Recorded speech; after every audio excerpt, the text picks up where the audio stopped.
Hello, hello, hello, hello, everybody. A very, very, very beautiful, good morning.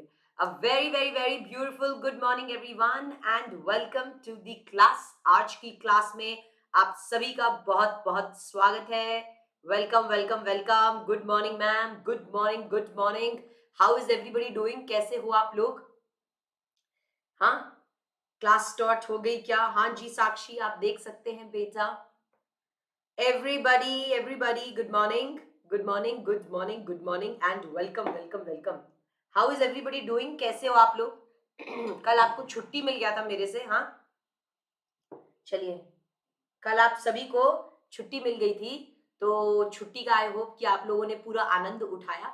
And उसके अलावा छुट्टी में जो मैंने आप लोगों को होमवर्क दिया था, आई होप कि आपने उस होमवर्क को भी अपनी नोटबुक में जो कंप्लीट करने के लिए पार्ट की दिया था मैंने, आई होप आप लोगों ने लिखा, जो कि बहुत जरूरी था लिखना, है ना? नहीं लिखा है तो वर्चुअल पे टाइम. चलिए, all right, okay, welcome. And सभी बच्चे, गुड मॉर्निंग, गुड मॉर्निंग. जागो जरा, सवेरा हो गया. आ जाइए, सवेरा हो गया है. और बढ़ते हैं हम हमारी क्लास की ओर.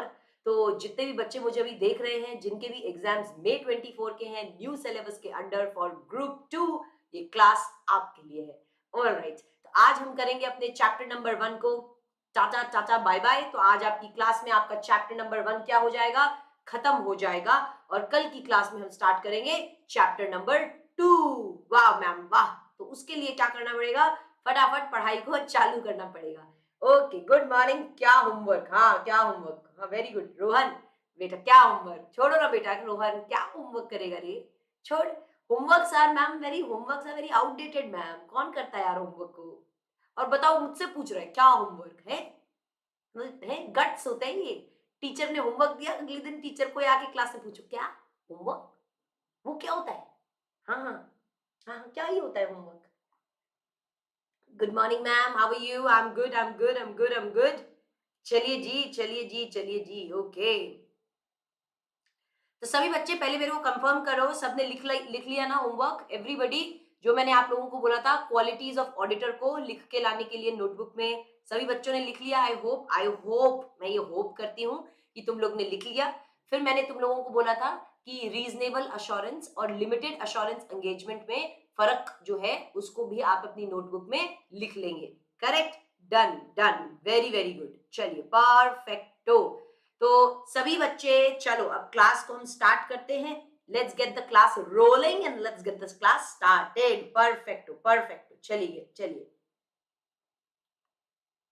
चलिए. Okay, okay. चलिए, नहीं नहीं नहीं, अभी मैं सिर्फ यूट्यूब पर हूं. कल से हम नए लाइव कल से हम ऐप पे शिफ्ट होंगे. आज की क्लास आपकी यूट्यूब पे रहेगी और कल से जो है ऐप के ऊपर शिफ्ट हो जाएंगे. ठीक है, चलिए. ओके सभी बच्चे, आज की क्लास की शुरुआत करने से पहले मैं थोड़ा सा आपका ध्यान केंद्रित करना चाहूंगी जिस टॉपिक पे हम पिछली अपनी क्लास में थे. मैंने आपको बोला था कि डिफरेंट टाइप्स ऑफ एंगेजमेंट्स होते हैं. क्या बोला था? डिफरेंट टाइप ऑफ एंगेजमेंट्स होते हैं. करेक्ट? उसमें मैंने आप लोगों को क्या बताया था बेटा? डिफरेंट टाइप ऑफ एंगेजमेंट्स में एक होते हैं आपके अश्योरेंस रिलेटेड एंगेजमेंट्स. कौन से एंगेजमेंट्स? Assurance engagements. और एक होते हैं आपके non assurance engagements. Correct? Very very good. Assurance engagements मतलब कौन से एंगेजमेंट्स होते हैं? क्या बताया था मैंने? जिसमें ऑडिटर अपना क्या देता है? ऑडिटर अपना ओपिनियन देता है मैम. Very very good. तो मुझे बताओ, ऑडिटर जब हिस्टोरिकल फाइनेंशियल स्टेटमेंट्स को चेक करता है, किसको? हिस्टोरिकल फाइनेंशियल स्टेटमेंट्स को चेक करता है और रीजनेबल अश्योरेंस ऑब्टेन करता है, तो उस एंगेजमेंट को हम क्या कहते हैं? Audit engagement. क्या कहते हैं? Audit engagement. और ऑडिट आप कैसे करते हो बेटा? सारे बच्चे बताओगे? जोर से बोल के बताओगे. सुनाई एकदम ही नहीं दे रहा है मेरे को, तुम लोग क्या बोल रहे हो? मुझे बता दो सारे बच्चे, ऑडिट आप किस हिसाब से करते हो? एसेज मतलब स्टैंडर्ड्स ऑन ऑडिटिंग. इंस्टीट्यूट ने एनएफआरए के साथ कंसल्ट करके सेंट्रल गवर्नमेंट को प्रिस्क्राइब किए हुए क्या? स्टैंडर्ड्स. सेंट्रल गवर्नमेंट ने क्या प्रिस्क्राइब किए हुए? स्टैंडर्ड्स, जिसके हिसाब से हम क्या करते हैं? ऑडिट करते हैं. अच्छा, जब आप लिमिटेड अश्योरेंस ऑब्टेन करते हो तो उस तरीके की एंगेजमेंट को हम क्या कहते हैं? Review engagement. और इसको हम कैसे इसको हम किस हिसाब से करते हैं, रिव्यू को हम किस हिसाब से करते हैं, स्टैंडर्ड्स ऑन रिव्यू एंगेजमेंट के हिसाब से करते हैं, that is SRE, standard on review engagements के हिसाब से।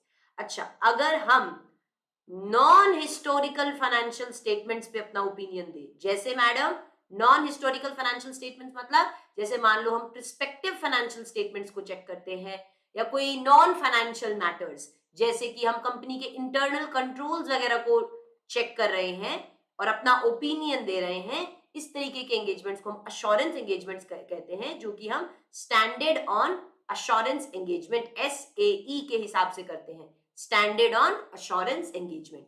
And non assurance related work तो मतलब इसमें आप अपना ओपिनियन ही दे रहे हो, इसमें तो आप हेल्प कर रहे हो, मान लो मैनेजमेंट को आप हेल्प कर रहे हो फाइनेंशियल स्टेटमेंट्स वगैरह प्रिपेयर करने में, तो ये भी हम पढ़ेंगे। Very very very good. तो ये होता है प्रोस्पेक्टिव फाइनेंशियल स्टेटमेंट्स पे। नॉन हिस्टोरिकल फाइनेंशियल स्टेटमेंट्स मतलब आपके prospective financial statements, internal controls, ये आप कैसे करते हो, स्टैंडर्ड ऑन अश्योरेंस एंगेजमेंट्स के हिसाब से आप करते हैं। चलिए जी स्टार्ट करते हैं एवरीबॉडी। तो चलिए आप आ जाएंगे मेरे साथ और हम पढ़ेंगे अब अपने टॉपिक को। चलिए ऑल राइट, एवरीबॉडी अलर्ट है ना बच्चों? ए हेलो, तुम लोग ऐसा सुबह से ऐसे ऐसे ऐसे एकदम नींद में तो नहीं आए हो ना? नींद को भगा दो यार, टाटा बाय बाय कर दो नींद को, है ना? नींद नहीं आनी चाहिए बीच में, तुम्हारे और मेरे कॉन्सेप्ट्स के बीच में नींद बिल्कुल नहीं आनी चाहिए। सही है मैडम, नहीं आनी चाहिए, सही बोल रहे हो, वेरी वेरी गुड। कॉन्सेप्ट्स के बीच में नींद को टाटा बाय बाय। चलिए ओके, तो ये हमने पिछली क्लास में पढ़ लिया था। मैम रीजनेबल अश्योरेंस और लिमिटेड अश्योरेंस एंगेजमेंट में क्या फर्क है? रीजनेबल अश्योरेंस एंगेजमेंट्स मतलब कौन सी? ऑडिट। लिमिटेड अश्योरेंस एंगेजमेंट्स मतलब कौन सी? Review engagement. Very good. इसमें आप बहुत ज्यादा ऑडिट प्रोसीजर्स करता है क्या ऑडिटर? इसमें एक्सटेंसिव, रीजनेबल अश्योरेंस के लिए तो ऑडिटर को बहुत ऑडिट प्रोसीजर करना पड़ेगा ना। हाँ, तो ऑडिटर बहुत सारे ऑडिट प्रोसीजर्स करता है जिससे उसको बहुत सारे सफिशिएंट अप्रोप्रिएट क्या मिले? सबूत मिले। यहाँ पे कम ऑडिट प्रोसीजर्स करता है, यहाँ पे जो कंक्लूजन देता है वो एकदम रीजनेबल, अपनी मन की संतुष्टि ऑडिटर एकदम ऑब्टेन करके, बहुत सारा काम करके, बहुत सारा सबूत इकट्ठा करके रीजनेबल कंक्लूजन देता है। यहाँ पे कैसा कंक्लूजन देता है? Limited conclusion. अब रीजनेबल अश्योरेंस एक हाई लेवल ऑफ अश्योरेंस है, लिमिटेड अश्योरेंस एक लोअर लेवल का अश्योरेंस है। परफेक्टो, है ना जी? चलिए सारे बच्चे आ जाइए, आगे बढ़ेंगे अब मैडम। अब आइए प्रोस्पेक्टिव फाइनेंशियल स्टेटमेंट की बात। तो अभी तक तुमने कहानी में कितने हीरो देखे? कहानी में अभी ये हीरो आया है और ये हीरो आया है, अभी एक और हीरो आएगा जो कि है ये, कि जब आप अश्योरेंसेस प्रोवाइड कर रहे हो नॉन हिस्टोरिकल फाइनेंशियल स्टेटमेंट पे। ये पार्ट आप पढ़ लिए, अब हम इस बात को टारगेट करेंगे। चलिए क्या कहता है देखो, प्रोस्पेक्टिव फाइनेंशियल इंफॉर्मेशन मतलब कौन सी? कहता है प्रोस्पेक्टिव फाइनेंशियल इंफॉर्मेशन मतलब वो फाइनेंशियल इंफॉर्मेशन जो बेस्ड होती है अजम्पशंस पे about events that may occur in the future and possible actions by an entity. Prospective financial information मतलब वो फाइनेंशियल इंफॉर्मेशन जो अजम्पशंस पे बेस्ड है, जो आपको लग रहा है, जैसे हम कई बार बनाते हैं ना, कंपनीज अगले 5 साल में क्या करने वाली है, अगले 3 साल का उनका किस तरीके का उनको लग रहा है कि कंपनी काम करेगी, उस हिसाब से कंपनी क्या बनाती है, फाइनेंशियल इंफॉर्मेशन को प्रिपेयर करती है, उसे कहते हैं प्रोस्पेक्टिव। प्रोस्पेक्टिव मतलब आगे का। तो आगे का भी हो गया क्या? नहीं ना। फ्यूचर आ गया क्या? नहीं।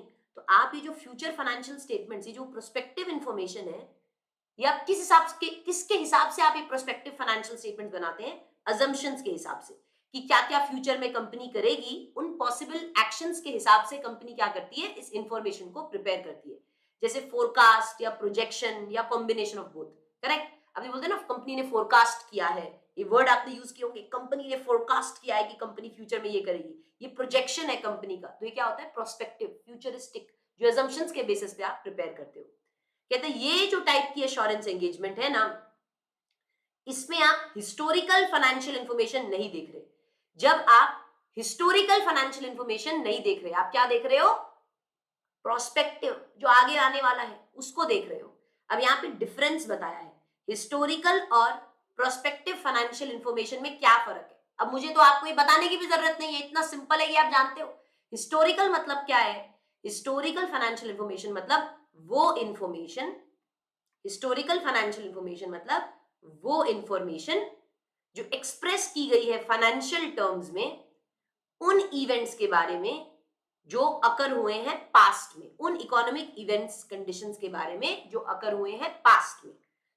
प्रोस्पेक्टिव फाइनेंशियल इंफॉर्मेशन मतलब वो फाइनेंशियल इंफॉर्मेशन जो एजम्पशंस के ऊपर बेस्ड है। कौन से एजम्पशंस के ऊपर बेस्ड है? About occurrence of future events and possible actions by an entity. तो हिस्टोरिकल मतलब जो बीत गया उसके इंफॉर्मेशन को हम बोलते हैं हिस्टोरिकल। प्रोस्पेक्टिव मतलब जो फ्यूचर में आएगा, जो आप एजम्पशन के बेसिस पर बना रहे हो, उसे कहते हैं प्रोस्पेक्टिव फाइनेंशियल इंफॉर्मेशन। चलिए, ये वैसे तो मैंने आपको कल की क्लास में बता दिया था। चलिए चलिए लिखेंगे, थोड़ा सा लिखो। चलो, ये बना दिया था ना चार्ट वार्ट, तुमने बना दिया था। आई एक्सपेक्ट कि तुम कुछ कुछ लिख कर आए हो बेटा एग्जाम, मतलब अपना बुक के अंदर। अगर होमवर्क नहीं किया तो होमवर्क की जगह छोड़ देना, और होमवर्क नहीं किया तो जगह क्या छोड़ देना, पिटाई खाओगे तुम लोग। लिख कर लाया करो जो मैं बोलती हूँ। चलिए, एवरीबडी लिखोगे हिस्टोरिकल फाइनेंशियल इंफॉर्मेशन। लिखो इधर हिस्टोरिकल फाइनेंशियल इंफॉर्मेशन। एंड दूसरी चीज लिखोगे यहां पे, very good, prospective financial information. Prospective financial information, very good very good very good. चलिए, राधे राधे बेटा। चिंटू, दोनों एक ही बात नहीं होगी क्या? प्रोजेक्शंस आप एस्टिमेट्स के हिसाब से बनाते हो। आप अगर फ्यूचर की चीजों को प्रोजेक्ट कर रहे हो तो किस हिसाब से करते हो? एजम्पशंस के हिसाब से करते हो। आप अज्यूम करते हो फ्यूचर किसी ने देखा है क्या? नहीं। तो आप ये जो प्रोस्पेक्टिव फाइनेंशियल इंफॉर्मेशन बनाते हो, ये किसके बेसिस पे बनाते हो? अपने अजम्पशंस के, अज्यूम करके, चीजों को अज्यूम करके बनाते हो, है ना। चलिए, तो मुझे बताओ हिस्टोरिकल फाइनेंशियल इंफॉर्मेशन मतलब कौन सी इंफॉर्मेशन? इंफॉर्मेशन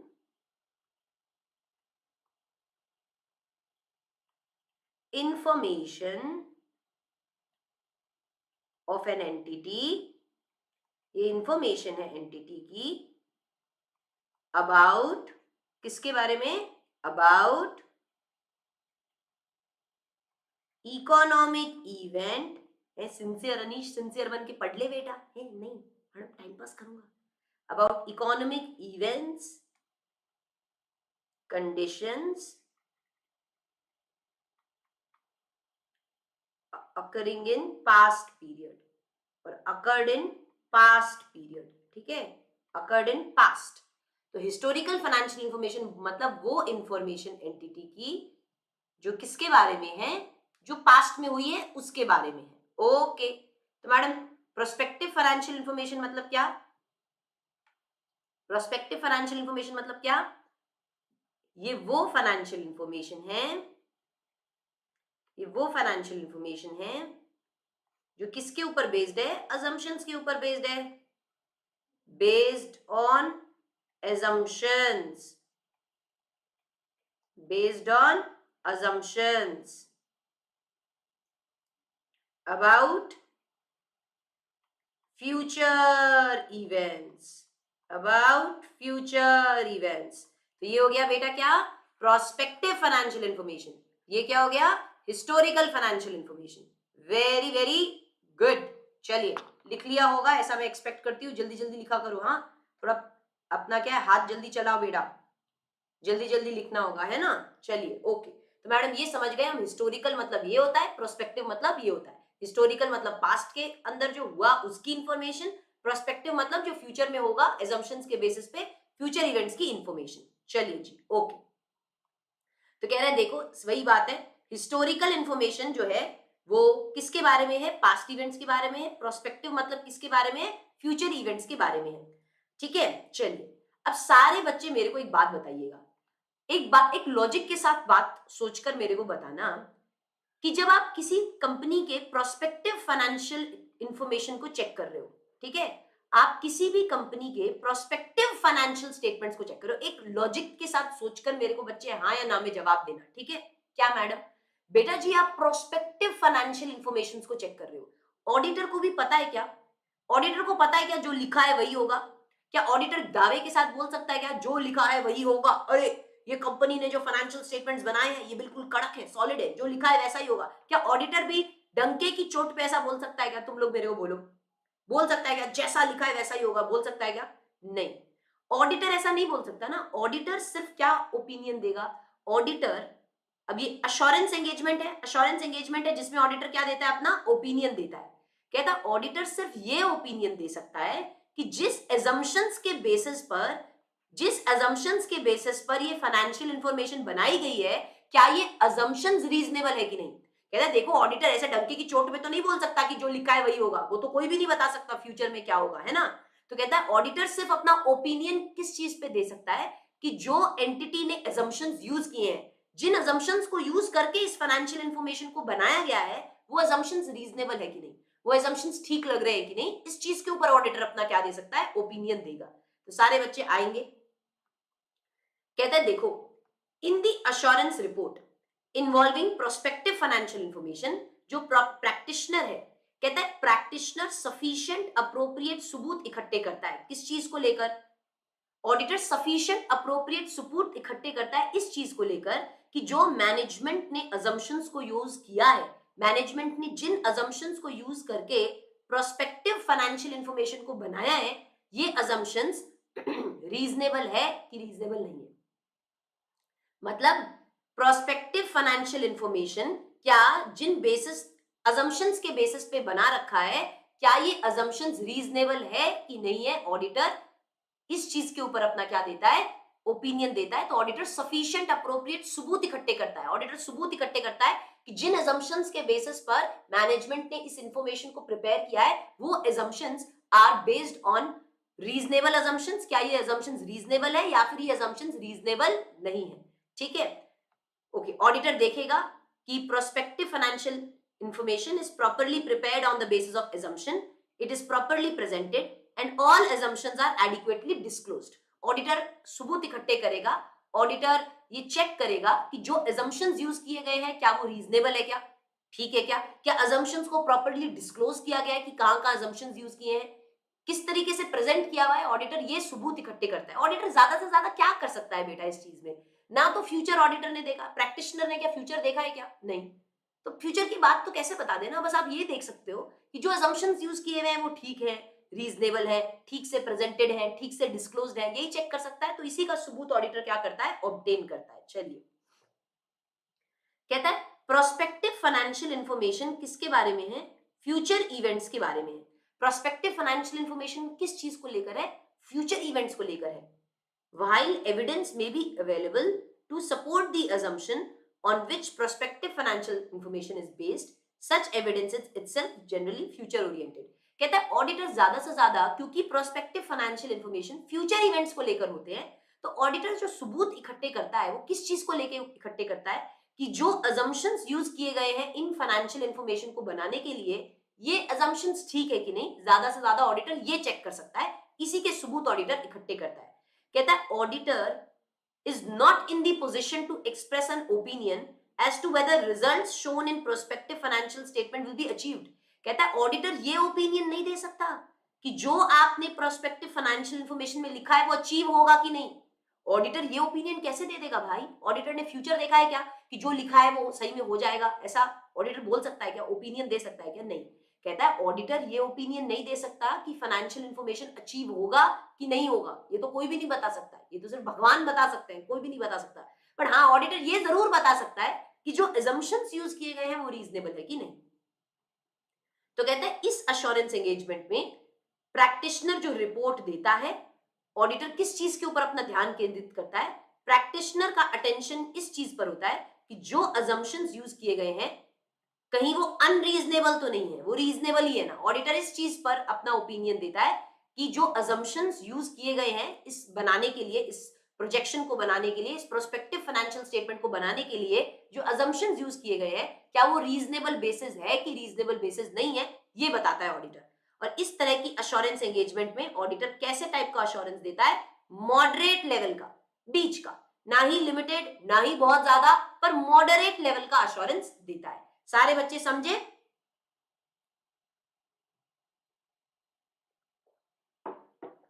सारे बच्चे समझे? सभी बच्चे मेरे को बताएंगे। तो बेसिक बात है बेटा, आप क्या ये बता सकते हो क्या कि ये इंफॉर्मेशन अचीव होगी कि नहीं, जो लिखा है वो अचीव होगा कि नहीं? ये बेसिक बात है ना, कैसे बताएगा रे, भगवान थोड़ी है रे, कैसे बता देगा? हाँ मैडम सही बात है। ज्यादा से ज्यादा क्या बता सकता है? द अजम्पशंस जो यूज किए गए हैं आर रीजनेबल और नॉट। तो ऑडिटर क्या करेगा? क्या करेगा ऑडिटर? ज्यादा से ज्यादा यही कर लेगा ना, और क्या करेगा? अब आप क्या करोगे, इसमें लिखोगे, सिर्फ इतनी सी बात बोल रहा है, आप लिखो while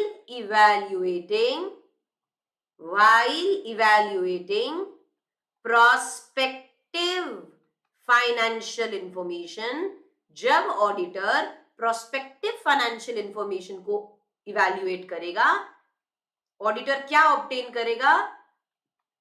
the auditor shall obtain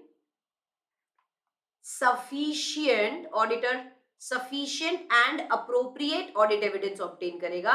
Auditor shall obtain sufficient and appropriate audit evidence as to the assumptions that are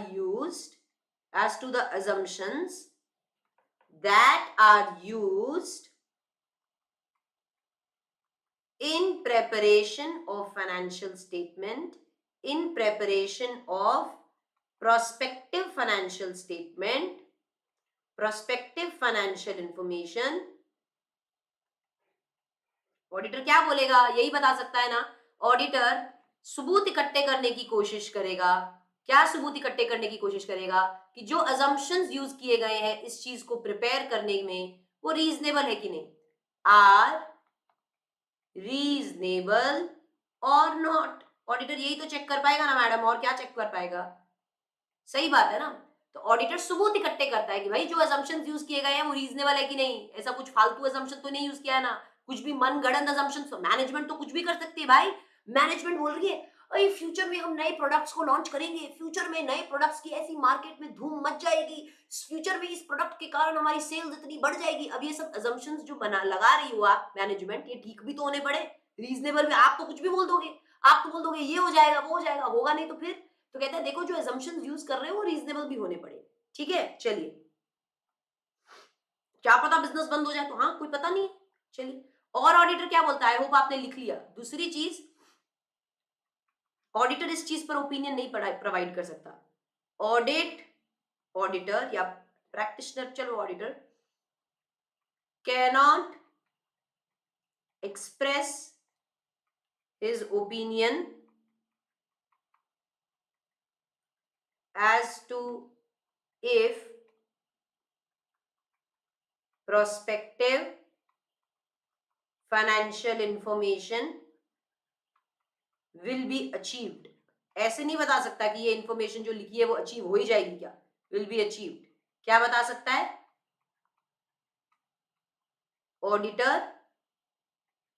auditor अपनी अश्योरेंस रिपोर्ट में, इन हिज अश्योरेंस रिपोर्ट,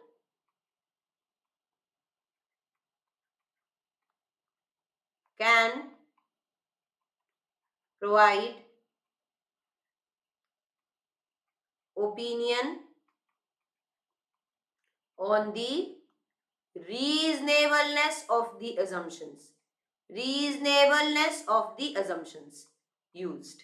बस ऑडिटर ये बता सकता है कि भाई जो assumptions यूज किए गए हैं वो रीजनेबल है कि नहीं। कहता है ऑडिटर ये नहीं बता सकता कि जो प्रोस्पेक्टिव फाइनेंशियल इंफॉर्मेशन है वो अचीव होगी कि नहीं, वो तो मैं कैसे बता दूं भाई।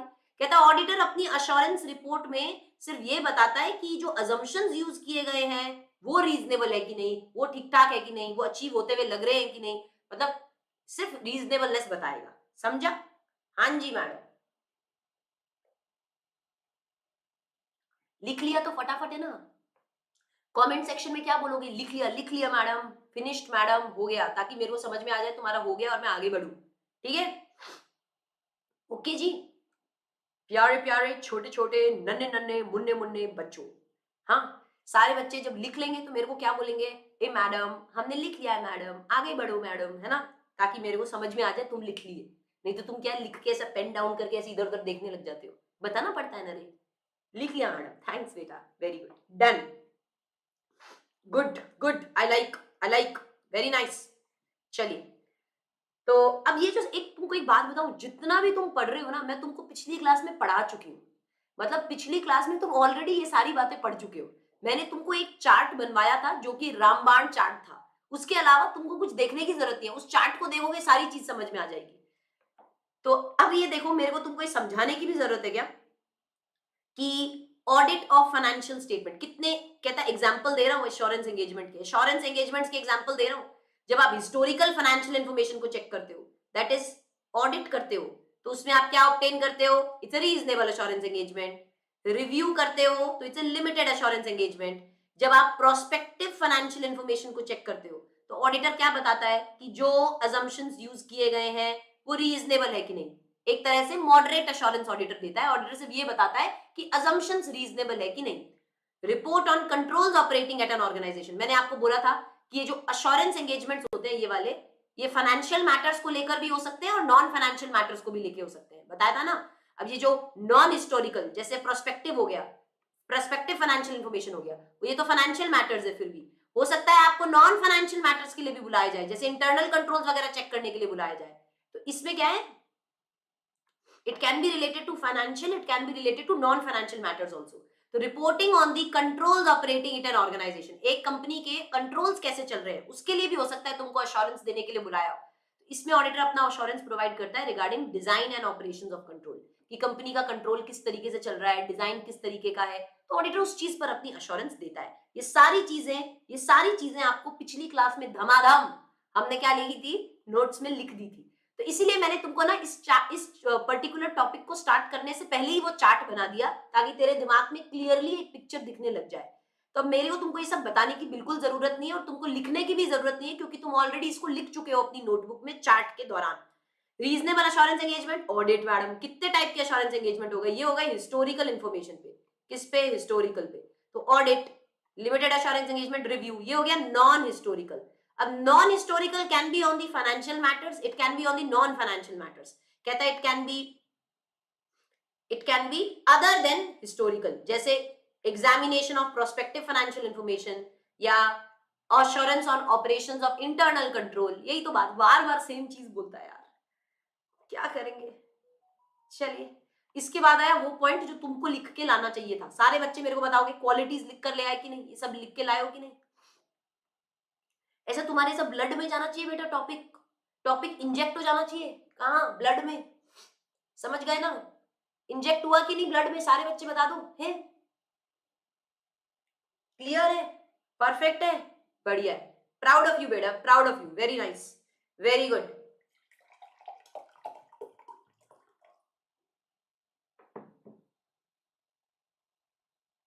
चलिए जी, ओके, आगे बढ़ेंगे। चलिए जी, आगे बढ़ते मैडम। अब हम बात करेंगे किसकी, कहता देखो, कह रहा है following standards are issued under the authority of ICAI. ICI की अथॉरिटी के अंदर ये सारे स्टैंडर्ड्स इशू किए हुए हैं। कहता है जब आप ऑडिट करोगे ना, किसकी, हिस्टोरिकल फाइनेंशियल इंफॉर्मेशन की, जब आप ऑडिट करेंगे तो किसके हिसाब से करेंगे, स्टैंडर्ड्स ऑन ऑडिटिंग के हिसाब से करेंगे। कहता है जब आप रिव्यू करोगे ना हिस्टोरिकल फाइनेंशियल इंफॉर्मेशन की, तो किसके हिसाब से करोगे, स्टैंडर्ड ऑन रिव्यू एंगेजमेंट्स के हिसाब से करोगे। मैंने आपको बोला था स्टैंडर्ड्स इशू किए हुए हैं। देखो, ऑडिट करने के लिए भी स्टैंडर्ड्स दिए हुए हैं, क्या, कि अगर एक ऑडिटर ऑडिट करेगा तो कैसे करेगा। नहीं तो देखो, तुम ऑडिट करोगे तो अलग तरीके से करोगे, मैं ऑडिट करूंगी तो अलग तरीके से करूंगी, कोई स्टैंडर्ड ही नहीं है। अगर अगर मान लो ये स्टैंडर्ड्स नहीं होते तो हम अपने अपने हिसाब से काम करते, वो तो ठीक नहीं है। हमारे काम में, किसी के भी काम में कोई भी तरह की यूनिफॉर्मिटी आ सकती क्या, एक ऑडिटर आके फलाने तरह से चेक करता है, दूसरे ऑडिटर आके कोई और तरीके से चेक करता है, एक ऑडिटर अपनी ऑडिट रिपोर्ट अलग तरीके से देता है, ये ऑडिटर अलग तरीके से अपनी रिपोर्ट दे रहा है, तो कोई यूनिफॉर्मिटी नहीं है ना काम में। इसके लिए स्टैंडर्ड्स इशू किए हुए हैं कि अगर आप ऑडिट करोगे तो इन स्टैंडर्ड्स के हिसाब से करोगे, इन गाइडलाइंस के हिसाब से करोगे। जब आप रिव्यू करोगे तो आप स्टैंडर्ड्स ऑन रिव्यू एंगेजमेंट्स के हिसाब से करोगे। अब कहता है जब आप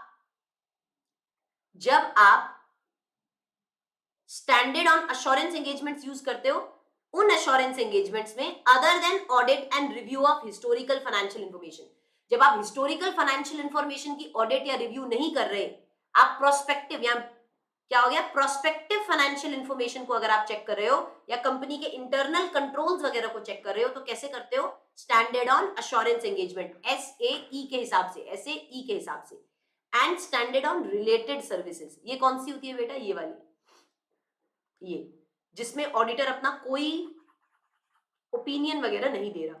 ये कौन सी सर्विसेज है, यहां अपनी नोटबुक में लिख दो रिलेटेड सर्विसेज, नोटबुक पे लिख दो बेटा रिलेटेड सर्विसेज। अब इसमें ऑडिटर अपना कोई ओपिनियन दे रहा है क्या, अश्योरेंस में तो ओपिनियन देता है, नॉन अश्योरेंस में कोई ओपिनियन नहीं दे रहा, ये तो मैनेजमेंट की मदद कर रहा है। मैनेजमेंट ने बोला ये ऑडिटर आकर जरा फाइनेंशियल स्टेटमेंट प्रिपेयर, ऑडिटर नहीं, सीए को बुला सकता है, सीए जरा हमको फाइनेंशियल स्टेटमेंट बनाने में हमारी मदद कर दो ना, तो इसमें आप ओपिनियन दे रहे हो क्या, नहीं, ये तो रिलेटेड सर्विसेज हैं जो आपको बुलाया जा सकता है हेल्प करने के लिए, रिलेटेड सर्विसेज। ओके, चलिए, तो कहता है ये आप कैसे करते हो, स्टैंडर्ड ऑन रिलेटेड सर्विसेज के हिसाब से, which apply in agreed upon procedures to information compiling engagements and other related service engagements। कहता है कोई भी अदर रिलेटेड सर्विसेज आप प्रोवाइड करोगे तो कैसे प्रोवाइड करोगे, स्टैंडर्ड्स ऑन रिलेटेड सर्विसेज के हिसाब से प्रोवाइड करोगे। हो सकता है आप कंपाइलेशन कर रहे हो, मतलब अकाउंट्स को कंपाइल कर रहे हो, फाइनेंशियल स्टेटमेंट, कंपाइलेशन एंगेजमेंट मतलब क्या होता है, फाइनेंशियल स्टेटमेंट को प्रिपेयर करने में मदद करना। हो सकता है आप किसी कंपनी को उनके फाइनेंशियल स्टेटमेंट प्रिपेयर करने में मदद कर रहे हो, राइट? तो आप क्या ऑडिट वगैरह कर रहे हो क्या, नहीं ना, आप तो रिलेटेड सर्विसेज प्रोवाइड कर रहे हो, नॉन एश्योरेंस एंगेजमेंट है ये, तो आप उसको इस हिसाब से कैसे करते हो, standards on related service engagement. या ये भी आप लिख चुके हो, मैडम इसको लिखना है क्या, देख लिख चुके हो। ऑडिट किसके हिसाब से करोगे, स्टैंडर्ड्स ऑन ऑडिटिंग। रिव्यू किसके हिसाब से करोगे, standard on review engagement. Non historical financial information को कैसे करोगे, स्टैंडर्ड्स ऑन एश्योरेंस एंगेजमेंट। और ये जो नॉन एश्योरेंस सर्विसेज है, रिलेटेड सर्विसेज है, इनको आप कैसे करते हो, स्टैंडर्ड्स ऑन रिलेटेड सर्विसेज। ठीक है, कुछ सर्विसेज पे तो रेस्ट्रिक्शन होता है ना ऑडिटर पे, तो शिवम आप जिस कंपनी के फाइनेंशियल इंफॉर्मेशन को बना रहे हो उसकी ऑडिट नहीं कर सकते, उसके अलावा तो आप दूसरे कंपनी की कर सकते हो ना, समझ रहे हो।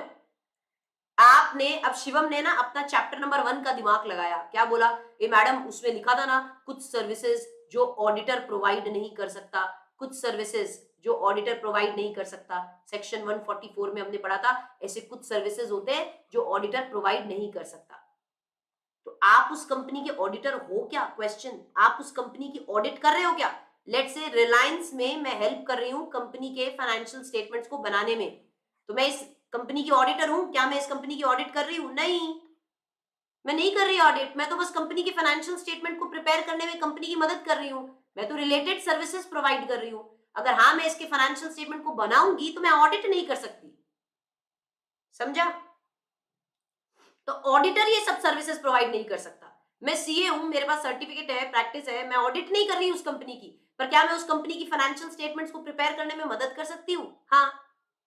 एक ऑडिटर ये सर्विसेज प्रोवाइड नहीं कर सकता, मतलब जब आप इस कंपनी की ऑडिट करोगे, जब आप इस कंपनी की ऑडिट करोगे तो आप इसकी कंपनी के फाइनेंशियल स्टेटमेंट्स नहीं प्रिपेयर कर सकते, ये तो ऑफ कोर्स बात है ना, मैं ही बनाऊंगी और मैं ही चेक कर लूंगी क्या, अब मैं किसी और कंपनी जिसकी ऑडिट नहीं कर रही हूँ उसके तो फाइनेंशियल स्टेटमेंट प्रिपेयर करने में मदद कर सकती हूँ, रिलेटेड तो बहुत सारी सर्विसेज है जो मैं प्रोवाइड कर सकती हूँ, हाँ ऑफ कोर्स।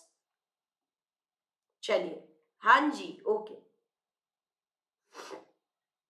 तो एक एक करके आप सारों के बारे में बात करेंगे। स्टैंडर्ड्स ऑन ऑडिट एंगेजमेंट्स क्या है, स्टैंडर्ड्स ऑन रिव्यू एंगेजमेंट्स क्या है, छोटी छोटी बातें की हुई है, छोटी छोटी हल्की हल्की बातें हैं, हल्की हल्की बातों को हल्के हल्के तरीके से चलिए पढ़ लीजिए, चलिए आ जाइए, ओके।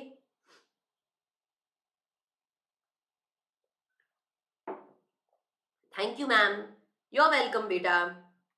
तो चलिए, कहता है इन स्टैंडर्ड्स को इशू करने का पर्पस क्या है, क्यों लाए हैं, कि नहीं ऑडिट को इन ऑडिटिंग स्टैंडर्ड्स के हिसाब से ही करना पड़ेगा, रिव्यू को इन रिव्यू एंगेजमेंट स्टैंडर्ड्स के हिसाब से ही करना पड़ेगा, अश्योरेंस को नॉन हिस्टोरिकल फाइनेंशियल इंफॉर्मेशन की जो अश्योरेंस होगी उनको इस हिसाब से करना पड़ेगा, ऐसा क्यों लाया गया, what are the purposes of these standards, ये स्टैंडर्ड्स का पर्पस क्यों है, क्या लाया गया, ताकि high quality standards and guidance दे सके ऑडिट की सर्विसेज प्रोवाइड करने के लिए, अदर टाइप की अश्योरेंस सर्विसेज प्रोवाइड करने के लिए। देखो अगर कोई स्टैंडर्ड ही नहीं होता, मुझे एक बात बताओ, तुमको मैनर्स क्यों सिखाए जाते हैं, एक बात बताओ, अगर तुमको तुमको छोटे से अब तक मैनर्स क्यों सिखाए जाते हैं, ताकि तुम अच्छा बिहेव करो, ताकि तुम लोगों से अच्छी तरीके से बिहेव करो, ताकि तुम एक गुड ह्यूमन बीइंग बन जाओ, इसलिए तुम्हें मैनर्स सिखाए जाते हैं। अगर तुमको कोई मैनर्स नहीं सिखाए जाएंगे तो कोई भी आदमी को पता ही नहीं होगा कि एक अच्छा आदमी क्या होता है, कोई भी आदमी किसी भी तरीके से बिहेव करने लगेगा। गलत बात है ना। कहते हैं मैनर्स एक आदमी को क्यों सिखाए जाते हैं, ताकि मतलब ये इस कॉन्सेप्ट से रिलेटेड नहीं है, बस एक उड़ता उड़ता एग्जाम्पल दे रही हूँ। क्या एक आदमी को क्यों मैनर्स सिखाए जाते हैं, ताकि आदमी अच्छे से जीना सीखे, है ना। वैसे ही एक ऑडिटर को क्यों स्टैंडर्ड्स बोलता है, कि ऑडिटर को क्यों बोला जाता है, या किसी भी प्रैक्टिशनर को क्यों बोला जाता है कि तुम ऑडिट करोगे तो इन स्टैंडर्ड्स के हिसाब से करो, रिव्यू करोगे तो इन स्टैंडर्ड के हिसाब से करो, क्योंकि ये स्टैंडर्ड्स हाई क्वालिटी स्टैंडर्ड्स हैं, ये गाइडेंस है कि आप काम करोगे इस तरीके से तो अच्छा ही काम होगा। फाइनेंशियल स्टेटमेंट ऑडिट अगर आप करो तो इस हिसाब से करो, अगर आप अदर टाइप के भी कोई एश्योरेंस सर्विसेज देते हो, जैसे रिव्यू करते हो, तो इस तरीके से करो तो अच्छा होगा। ये हाई क्वालिटी के स्टैंडर्ड्स है, इनको फॉलो करोगे तो आपका काम अच्छे से होगा, सारे ऑडिटर्स के काम में यूनिफॉर्मिटी बनी रहेगी। ठीक है, चलिए। तो कहता है देखो स्टैंडर्ड्स ऑन ऑडिटिंग। वैसे तो देखो इसका इस पैराग्राफ का एज सच कोई ज्यादा तुम्हें मतलब नहीं है, क्यों? क्योंकि हर एक स्टैंडर्ड को अब आप डीपली आगे देखने वाले हो। स्टैंडर्ड्स ही तो पढ़ोगे, ऑडिट में पढ़ोगे क्या, एसएस ही तो पढ़ोगे, स्टैंडर्ड्स ऑन ऑडिटिंग ही तो पढ़ोगे। तो कहता है देखो, पर फिर भी आपको थोड़ा यहाँ पे झलक दिखलाजा किया है तो देख लीजिए, झलक दिखा रहा है तो देख लीजिए। कहता है standards on auditing apply in the context of audit of financial statement. कहता है जब एक इंडिपेंडेंट ऑडिटर क्या करता है, ऑडिट करता है ना फाइनेंशियल स्टेटमेंट की, तो किस हिसाब से करता है, स्टैंडर्ड्स ऑन ऑडिटिंग के हिसाब से करता है। स्टैंडर्ड्स ऑन ऑडिटिंग किस पे अप्लाई करते हैं, जब आप हिस्टोरिकल इंफॉर्मेशन की क्या कर रहे होते हो, ऑडिट कर रहे होते हो। एक ऑडिटर जब हिस्टोरिकल फाइनेंशियल इंफॉर्मेशन की ऑडिट करेगा, तो पहली लाइन को एक्टिव वॉइस में बोला है कि जब आप फाइनेंशियल स्टेटमेंट्स की ऑडिट करोगे तो एसएस के हिसाब से करना। दूसरे को पैसिव वॉइस में बोला है हिस्टोरिकल फाइनेंशियल इंफॉर्मेशन की ऑडिट के लिए स्टैंडर्ड्स ऑन ऑडिटिंग के हिसाब से काम करोगे। ऑफ कोर्स एक ही तो बात है इसमें, पहली और दूसरी लाइन में कोई फर्क है क्या? कोई फर्क नहीं है। कहते हैं स्टैंडर्ड्स ऑन ऑडिटिंग क्या है, एक तरीके से हाई क्वालिटी बेंचमार्क है, एक तरीके से एक बेंचमार्क है जो हर ऑडिटर को फॉलो करना चाहिए ऑडिट के दौरान। तो बेसिकली ये सारी बात की एक बात ये है, स्टैंडर्ड्स ऑन ऑडिटिंग एक तरीके से एक बेंचमार्क है जिसको फॉलो करके आपको ऑडिट करना है ताकि आपका काम अच्छे से हो। कहता है स्टैंडर्ड्स ऑन ऑडिटिंग बहुत वाइड है, अलग अलग फील्ड, ऑडिटिंग के अलग अलग फील्ड के ऊपर स्टैंडर्ड्स इशू किए हुए हैं। क्या इस चीज पर स्टैंडर्ड्स इशू किया हुआ है कि ऑब्जेक्टिव क्या होता है इंडिपेंडेंट ऑडिटर का। इस पे आपने ऐसे देखा था ना, एक एसे 200 छोटा सा रेफरेंस आया था एसे 200 का, जिसने बोला था ऑडिटर तुम काम करोगे तो किस हिसाब से करोगे, ऑब्जेक्टिव क्या होना चाहिए इंडिपेंडेंट ऑडिटर का। ऑडिटर जब ऑडिट करने जाएगा तो कितने डॉक्यूमेंट्स इकट्ठे करेगा, कैसे करेगा, उसके ऊपर भी स्टैंडर्ड है। ऑडिटर ऑडिट को प्लान कैसे करेगा, उसके ऊपर भी स्टैंडर्ड है। ऑडिटर कैसे आइडेंटिफाई करेगा कितनी रिस्क के गलतियां होने की, उसके ऊपर भी स्टैंडर्ड है। ऑडिटर सैंपलिंग कैसे करेगा, उस पर भी स्टैंडर्ड है। ऑडिटर सबूत कैसे इकट्ठे करेगा, ओपिनियन कैसे देगा, उसके ऊपर भी स्टैंडर्ड है। सब चीजों पे स्टैंडर्ड है। मैडम मेरे को ये पैराग्राफ याद करने का है क्या? नहीं, ये सब सीखोगे तुम, ये एक एक स्टैंडर्ड को आप सीखोगे कि ऑडिट डॉक्यूमेंट्स पे एक अलग स्टैंडर्ड है, एक प्लानिंग पे अलग स्टैंडर्ड है जो चैप्टर नंबर 2 में पढ़ोगे। ये सारा आपको पढ़ना है, याद मतलब आपको ये पैराग्राफ कब समझ में आएगा, जब आप आगे वाले चैप्टर्स पढ़ोगे। आप आगे वाले चैप्टर्स में सैंपलिंग पे चैप्टर है, प्लानिंग पे चैप्टर है, ऑडिट डॉक्यूमेंटेशन पे चैप्टर है, फॉर्मिंग एन ओपिनियन पे चैप्टर है, जहां अलग अलग एसेज आपको सिखाए जाएंगे। समझा? ओके, ये तो सिर्फ आपको याद नहीं करना है, अपने आप सीखोगे आप। तो कहते हैं these cover all the aspects. कहते हैं देखो यहाँ पे हम एग्जांपल्स दे रहे हैं स्टैंडर्ड्स के। मैडम ये सारे स्टैंडर्ड्स हम पढ़ेंगे क्या? यस, ये सारे आपके सिलेबस में स्टैंडर्ड्स आएंगे, एक एक स्टैंडर्ड को डीपली पढ़ने वाले हो, ये सारे स्टैंडर्ड्स आएंगे। ये पढ़ोगे आप चैप्टर नंबर तो नहीं पता, ऑडिट रिपोर्ट के चैप्टर में। ये आप पढ़ोगे, ऑडिट एविडेंस का एक चैप्टर आएगा, ये आएगा आपका रिस्क पे एक चैप्टर आएगा, ऑडिट रिस्क पे, ये ऑडिट डॉक्यूमेंटेशन के चैप्टर में आप पढ़ेंगे। ये सारी चीजें आप अलग अलग चैप्टर्स में पढ़ने वाले हैं। तो आपको अभी ये एग्जांपल्स याद रखने की जरूरत नहीं है, आगे अपने आप ये एग्जांपल्स आप खुद दे पाओगे। इसके अलावा भी कितने एग्जांपल्स है जो आप दे पाओगे जब आप स्टैंडर्ड्स को पढ़ोगे। तो अभी के लिए आपको सिर्फ ये याद रखना है स्टैंडर्ड्स ऑन ऑडिटिंग क्या है। स्टैंडर्ड्स ऑन ऑडिटिंग एक तरीके से हाई क्वालिटी बेंचमार्क है जिसको ऑडिटर को फॉलो करना चाहिए जब ऑडिटर ऑडिट करता है किसकी, फाइनेंशियल स्टेटमेंट की। एक ऑडिटर जब फाइनेंशियल स्टेटमेंट्स की ऑडिट करेगा तो ऑडिटर को इन हाई क्वालिटी बेंचमार्क्स को फॉलो करना पड़ेगा। ठीक है everybody, have you understood? Okay, everybody have you understood? Very simple, इसमें क्या टेंशन की जरूरत है, एकदम सिंपल बात है। चलिए ओके, चलिए अब आपको मैं क्वेश्चन पूछने का समय देती हूँ। किसी भी बच्चे को कोई डाउट है तो प्लीज सवाल पूछिएगा ना।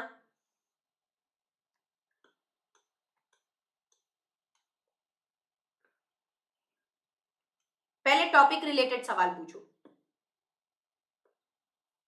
हाँ बेटा प्रशांत, अगर आप लाइव क्लास कभी नहीं देख पाते किसी इशू के कारण तो ऐप पे पूरे रिकॉर्डेड क्लासेस चले जाते हैं, तो ऐप पे देख सकते हो। अभी तक तो मैं पहले 6 क्लासेस यूट्यूब पर ही ले रही हूँ, फिर उसके बाद जब हम ऐप पे जाएंगे तो ऐप पे आपको सारा रिकॉर्डेड मिल जाएगा। जो बच्चे अभी ऑलरेडी लॉ पढ़ रहे मेरे से उन सबको पता है। कोई बच्चे को ऐसा डाउट आया क्या? बेटा बहुत सिंपल है रे, तेरे को मैं पढ़ाऊंगी, तेरे को कोई डाउट नहीं आएगा।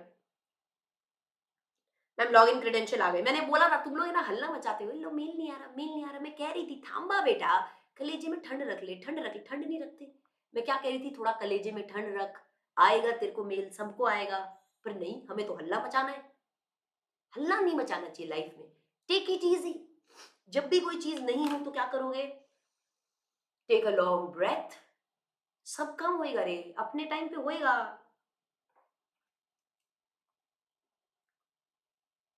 चलिए मैम, खुशी का क्वेश्चन है मैम, एक मिनट मैम जी, शीट मिलेगी क्या पीडीएफ फॉर्म में मिलेगी? बेटा अगर आपने बुक्स के लिए ऑप्ट किया है तो आपको प्रिंटेड बुक्स प्रोवाइड की जाएगी। बुक्स ऑलरेडी आपके प्रिंटिंग स्टेज में है, डिस्पैचिंग स्टेज में है, तो आप जिन जिन ने बुक्स ऑप्ट किया है उनको प्रिंटेड बुक्स को प्रोवाइड किया जाएगा। और जिन लोगों ने बुक्स ऑप्ट नहीं किए उनको पीडीएफ फॉर्म में आपको ऐप के ऊपर मिलेगा बुक। जिसने पीडीएफ फॉर्म में बुक ऑप्ट की है उनको पीडीएफ फॉर्म में बुक मिल जाएगी, और जिन्होंने प्रिंटेड फॉर्म में बुक्स को ऑप्ट किया है उनके घर पे पूरी की पूरी मेन बुक प्रिंटेड जाएगी, और आपको एमसीक्यू ट्रू फॉल्स की बुक भी भेजी जाएगी। ठीक है, चलो एफएम कंपाइलर तो रिसीव हो गया है, अब जल्दी से ऑडिट का भी मिल जाएगा। चलिए चलिए जी, ओके। शीट ट्रू फॉल्स वाली, ट्रू फॉल्स वाली शीट जो है, एमसीक्यू ट्रू फॉल्स वाली शीट, जब तक आपको बुक नहीं मिलेगी, प्रिंटेड बुक नहीं मिलती, तब तक मैं आपको पीडीएफ दूंगी। उसके बाद आपको क्या मिलने लग जाएगा, उसके बाद आप लोगों को प्रिंटेड बुक भी मिलेगी। एमसीक्यू अगर आपने प्रिंटेड बुक्स के लिए ऑप्ट किया है तो आपको एमसीक्यू ट्रू फॉल्स की प्रिंटेड बुक भी मिलेगी। और जिसने पीडीएफ मतलब जब तक आपको नहीं मिलती तब तक मैं आप सबको पीडीएफ तो प्रोवाइड करूंगी। ठीक है, माई मेमोरीज बेटा, आई डोंट नो आप क्या कर रहे हो। सारे बच्चे एडेड हैं, सारे बच्चे सब बच्चों का मैंने सीन सेट करा दिया था उस दिन फॉर्म वॉर्म फिल करवा के। माई मेमोरीज बेटा, आप ही को क्यों दिक्कत आ रही है? सारे बच्चे सेट हुए हुए, तुमको प्रॉब्लम होती ज्यादा है। मतलब क्या, आई फिल्ड सेवरल फॉर्म्स बेटा, सेवरल फॉर्म्स है ही नहीं, एक ही फॉर्म है जिसको फिल करना होता है। आपको एक से ज्यादा फॉर्म नहीं फिल करना है। पिछली क्लास की कमेंट में मैंने एक फॉर्म अटैच कर दिया था जिसको आपको फिल करना है, और उसके बाद टीम अपने आप आपको कांटेक्ट कर लेती है। अभी तक आपने कोई फॉर्म मैंने फिल करने नहीं बोला। मैंने आपको एक फॉर्म फिल करने बोला था जो पिछली क्लास की चैट में मैंने अटैच कर दिया था, मैसेजेस के अंदर, कमेंट में। चिंटू मैम चैप्टर 1 का टेस्ट कर। चिंटू चैप्टर 1 खत्म हो गया क्या? चिंटू बताना जरा ही, चिंटू चैप्टर नंबर 1 को खत्म तो होने दे, टेस्ट पहले ही देगा है।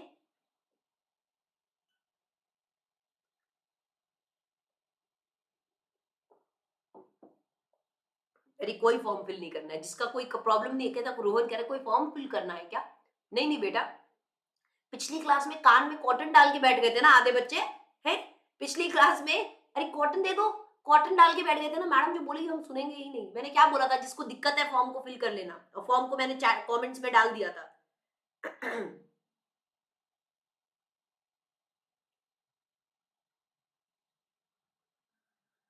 चलिए अभी आगे बढ़ेंगे हम। कुसलुम, ठीक है वापस देख लेगा, कुसलुम आ जाएगा, आप फिल कर दीजिएगा फॉर्म।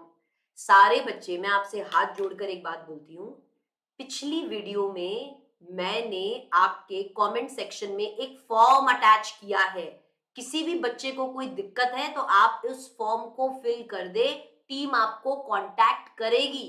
ठीक है, team will contact you how when you fill the form.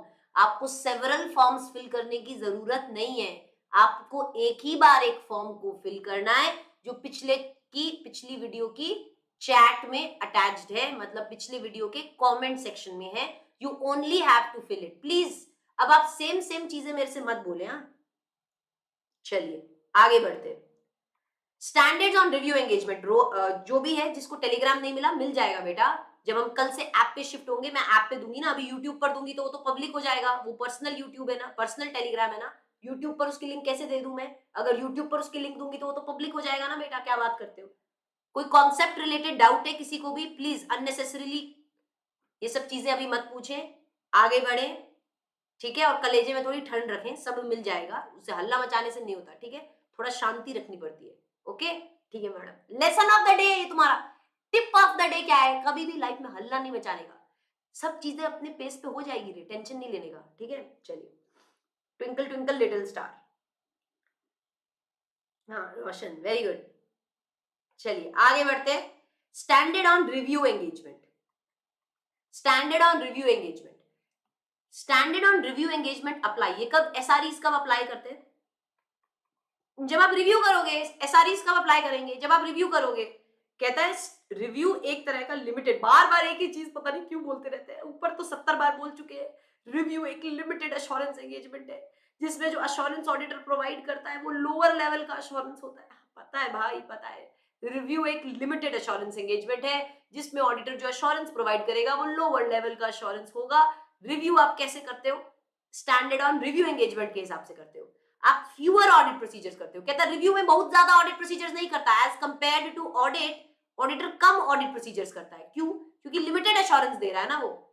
Reasonable assurance दे रहा है क्या? नहीं, लिमिटेड अश्योरेंस दे रहा है, लोअर लेवल का अश्योरेंस दे रहा है, तो काम भी कम ही करेगा, ऑडिट जितना काम थोड़ी करेगा, ऑफ कोर्स। कहता है since review provides assurance to users it involves obtaining sufficient and appropriate सबूत। कहता है रिव्यू में ऑडिटर सफिशिएंट अप्रोप्रिएट सबूत इकट्ठे करता है। कुछ ऑडिट, ज्यादा ऑडिट प्रोसीजर्स तो नहीं करता, कुछ ऑडिट प्रोसीजर्स करके सबूत इकट्ठे करता है, जिसके हिसाब से लिमिटेड क्या देता है? लिमिटेड अपना उसका जो ओपिनियन लोअर लेवल का अश्योरेंस देता है। It's a limited assurance engagement, ठीक है? बार बार एक ही चीज लिखते रहता है यार इंस्टीट्यूट भी। चलो, कहता है फिर आप एग्जांपल, जब ऑडिटर रिव्यू करेगा इंटरिम फाइनेंशियल इंफॉर्मेशन की, तो रिव्यू कैसे करेगा? स्टैंडर्ड ऑन रिव्यू एंगेजमेंट के हिसाब से करेगा। ये एग्जांपल्स हैं कि आप रिव्यू करोगे हिस्टोरिकल फाइनेंशियल स्टेटमेंट्स की, तो किसके हिसाब से करोगे? एसआरई 2400 के हिसाब से करोगे। ये अब आपके सिलेबस में आप सिर्फ ये पढ़ने वाले हो, स्टैंडर्ड्स ऑन ऑडिटिंग, ये आपके सिलेबस में आगे आएंगे सारे। रिव्यू आप यहाँ पे नहीं पढ़ोगे, रिव्यू जब आप और ऊपर लेवल पे जाओगे तब पढ़ोगे। Engagement to review financial historical financial information, जब आप रिव्यू करते हो हिस्टोरिकल फाइनेंशियल स्टेटमेंट्स की, तो कैसे करते हो? एसआरई 2400 के हिसाब से करते हो।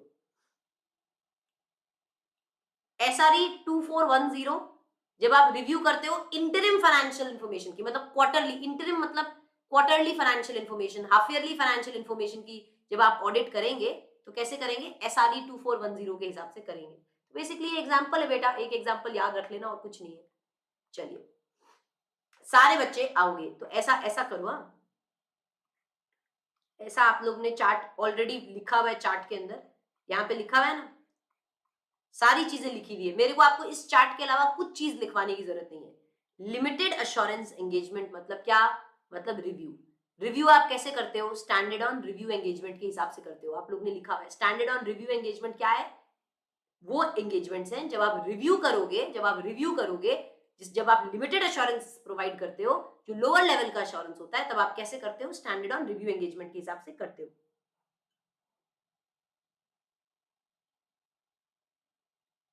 ठीक है, ओके। स्टैंडर्ड नंबर याद करना है क्या? हाँ, आगे याद आ जाएगा। ऐसे इसका सारा नंबर्स आपको याद करना होगा, आपको करवाऊंगी मैं याद, डोंट वरी। मैडम लॉ में जैसे सेक्शन नंबर था, तो स्टैंडर्ड्स का भी नंबर याद रखना पड़ता है क्या? हाँ, चलिए ओके। अब आ गया स्टैंडर्ड ऑन अश्योरेंस एंगेजमेंट। फिर से वो वही बातें बोलेगा, मैं आपको बता दूं। जब auditor other than historical financial information की ऑडिट करेगा ना, तो ऑडिटर किन स्टैंडर्ड्स के हिसाब से करेगा? स्टैंडर्ड्स ऑन अश्योरेंस एंगेजमेंट के हिसाब से करेगा। कहता है जैसे कि मैं एग्जांपल दे देता हूं, जब आप प्रोस्पेक्टिव फाइनेंशियल इंफॉर्मेशन को एग्जामिन करोगे ना, तो किसके हिसाब से करोगे? अश्योरेंस एंगेजमेंट के स्टैंडर्ड्स ऑन अश्योरेंस एंगेजमेंट के हिसाब से करोगे। कहता है it is noted that in such type of assurance engagement examination is not of historical financial information. कहता है कुछ ऐसे एश्योरेंस एंगेजमेंट होते हैं जिसमें आप हिस्टोरिकल फाइनेंशियल इंफॉर्मेशन की चेकिंग नहीं करते। किसकी करते हो? आप अश्योरेंस प्रोवाइड करते हो फाइनेंशियल या नॉन फाइनेंशियल मैटर्स के ऊपर। फाइनेंशियल जैसे prospective financial information, non financial जैसे designing and operating internal controls. ये फिर से वही बात बोल रहा है क्या जो मैं तुमको बोल चुकी हूँ? तुम ऑलरेडी इसको लिख भी चुके हो। स्टैंडर्ड ऑन अश्योरेंस एंगेजमेंट क्या है? स्टैंडर्ड ऑन अश्योरेंस एंगेजमेंट मतलब जब आप अश्योरेंस प्रोवाइड करते हो on other than historical financial information. जैसे आप हो सकता है फाइनेंशियल मैटर्स पर अपना अश्योरेंस दे रहे हो, प्रोस्पेक्टिव फाइनेंशियल स्टेटमेंट्स पे दे रहे हो सकता है आप नॉन फाइनेंशियल मैटर्स पे दे रहे हो, लाइक इंटरनल कंट्रोल्स के डिजाइन के ऊपर अपना अश्योरेंस दे रहे हो, तो आप कैसे प्रोवाइड करोगे? स्टैंडर्ड ऑन अश्योरेंस एंगेजमेंट्स के हिसाब से ये प्रोवाइड करोगे। फिर से वही बात है, इसका भी एक एग्जांपल दिया हुआ है, SAE 3400 जिसके हिसाब से आप प्रोस्पेक्टिव फाइनेंशियल इंफॉर्मेशन को चेक करते हो। स्टैंडर्ड ऑन अश्योरेंस एंगेजमेंट 3420 जिसमें आप अश्योरेंस प्रोवाइड करते हो assurance engagement to report on compilation of pro forma financial information included in prospectus।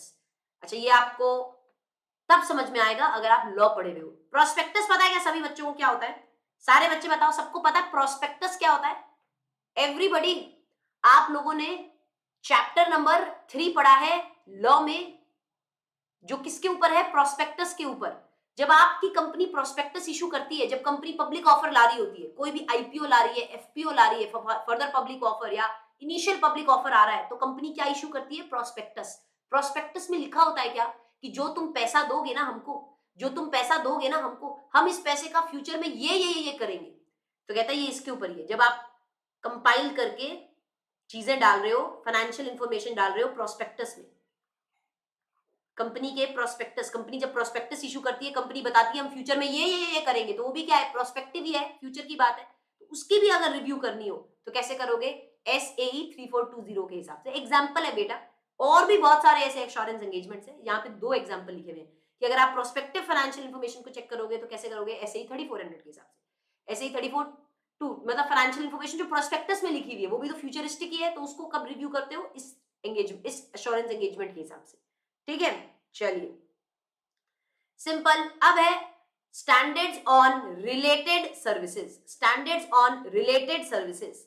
अब आपको मैंने बताया, अभी तक तो आप क्या पढ़ रहे थे? ये कहानी पढ़ रहे थे कि यार अगर आप हिस्टोरिकल फाइनेंशियल इंफॉर्मेशन में ऑडिट करोगे तो उसको आप स्टैंडर्ड्स ऑन ऑडिटिंग के हिसाब से करोगे। अगर आप लिमिटेड एश्योरेंस एंगेजमेंट मतलब रिव्यू करोगे तो रिव्यू एंगेजमेंट के हिसाब से करोगे। नॉन हिस्टोरिकल फाइनेंशियल स्टेटमेंट्स को चेक करोगे या इंटरनल कंट्रोल को चेक करोगे तो स्टैंडर्ड ऑन अश्योरेंस एंगेजमेंट के हिसाब से करोगे। अब आई बात इसकी, नॉन अश्योरेंस एंगेजमेंट, जब आप कोई ओपिनियन नहीं दे रहे, बस रिलेटेड सर्विसेज को प्रोवाइड कर रहे हो, वो कैसे करोगे? हाँ, फाइनल लेवल में पढ़ोगे काफी सारी चीजें।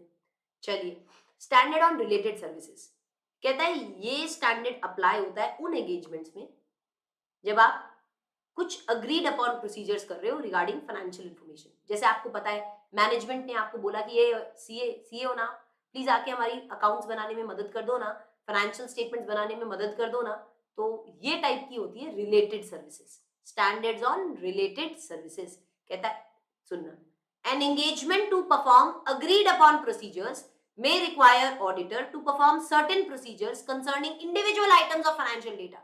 जैसे हो सकता है आपको बुलाया गया हो कि यार अकाउंट पेबल अकाउंट बनाने में मदद कर दो, receivable purchases from related parties इन सब के लिए मदद कर दो, sale and profits of segment of an entity, एक सेगमेंट के सेल्स प्रॉफिट की लेके इंफॉर्मेशन में मदद कर दो, बैलेंस शीट बनाने में मदद कर दो, या complete set of financial statement बनाने में मदद कर दो। तो ये क्या होती है? Related services.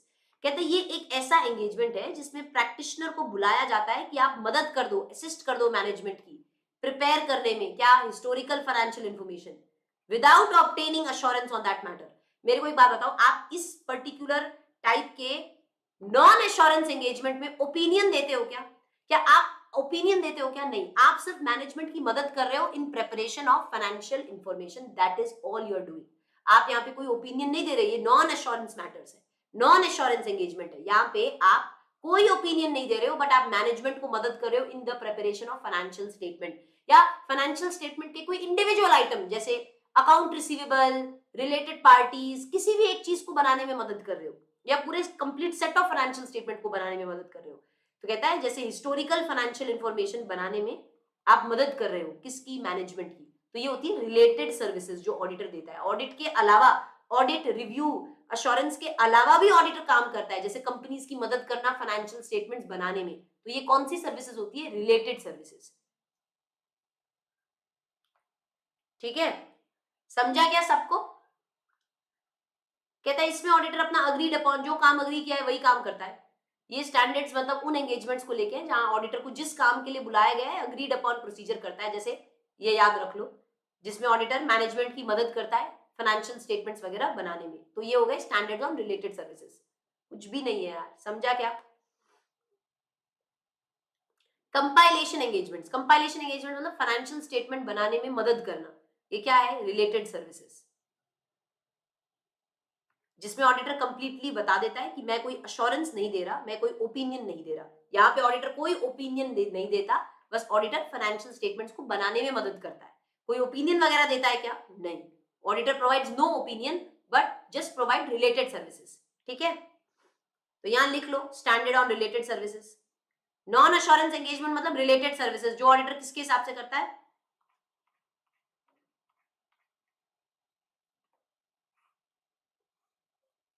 Non assurance engagement. हाँ बेटा, हाँ निखिल, नॉन अश्योरेंस एंगेजमेंट्स मतलब रिलेटेड सर्विसेज। आपने लिखा है ना अपने चार्ट में ये चीज है, related services. Like related services मतलब assisting management, assisting management to prepare financial statement, ये क्या है, non assurance engagement. Auditor provides no, auditor provides no opinion, auditor कोई ओपिनियन प्रोवाइड नहीं करता। ये ऑडिटर किसके हिसाब से करता है, ये related services non assurance engagement auditor किस हिसाब से प्रोवाइड करता है, स्टैंडर्ड ऑन रिलेटेड सर्विसेज के हिसाब से। स्टैंडर्ड ऑन रिलेटेड सर्विसेज के हिसाब से ऑडिटर ये सर्विसेज प्रोवाइड करता है। सभी बच्चे समझ गए? हाँ, वो चार्ट एक रामबाण चार्ट है बेटा, उसके ऊपर तेरे को कुछ देखने का जरूरत नहीं है, उसको देखेगा तेरे को सब समझ में आ जाएगा। स्टैंडर्ड ऑन रिलेटेड सर्विसेज, ठीक है।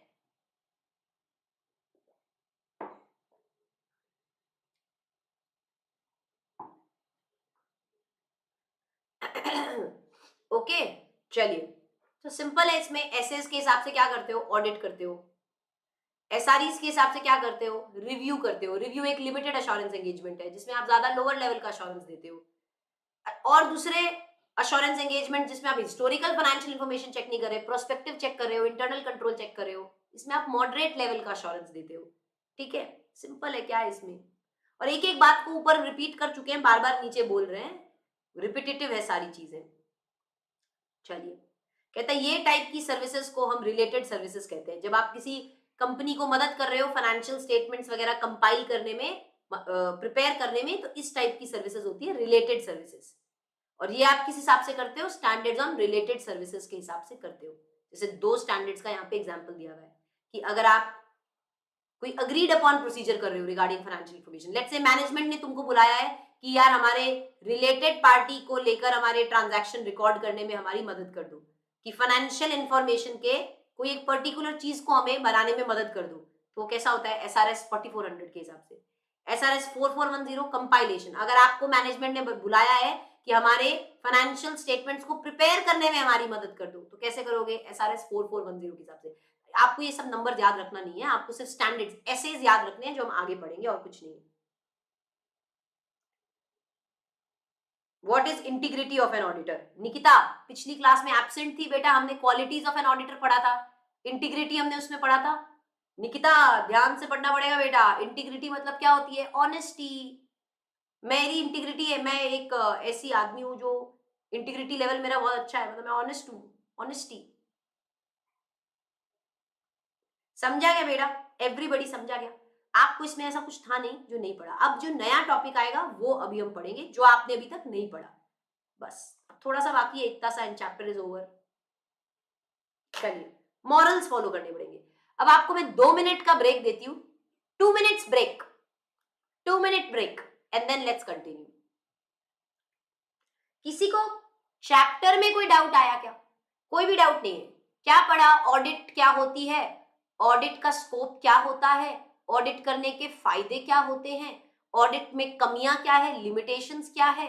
उसके बाद आपने पढ़ा कि कितने टाइप के एंगेजमेंट्स होते हैं, assurance related, non assurance related, simple simple बातें हैं। मैराथन्स कैसे हुए मैडम? बढ़िया हुए बेटा, गुड, वेरी नाइस।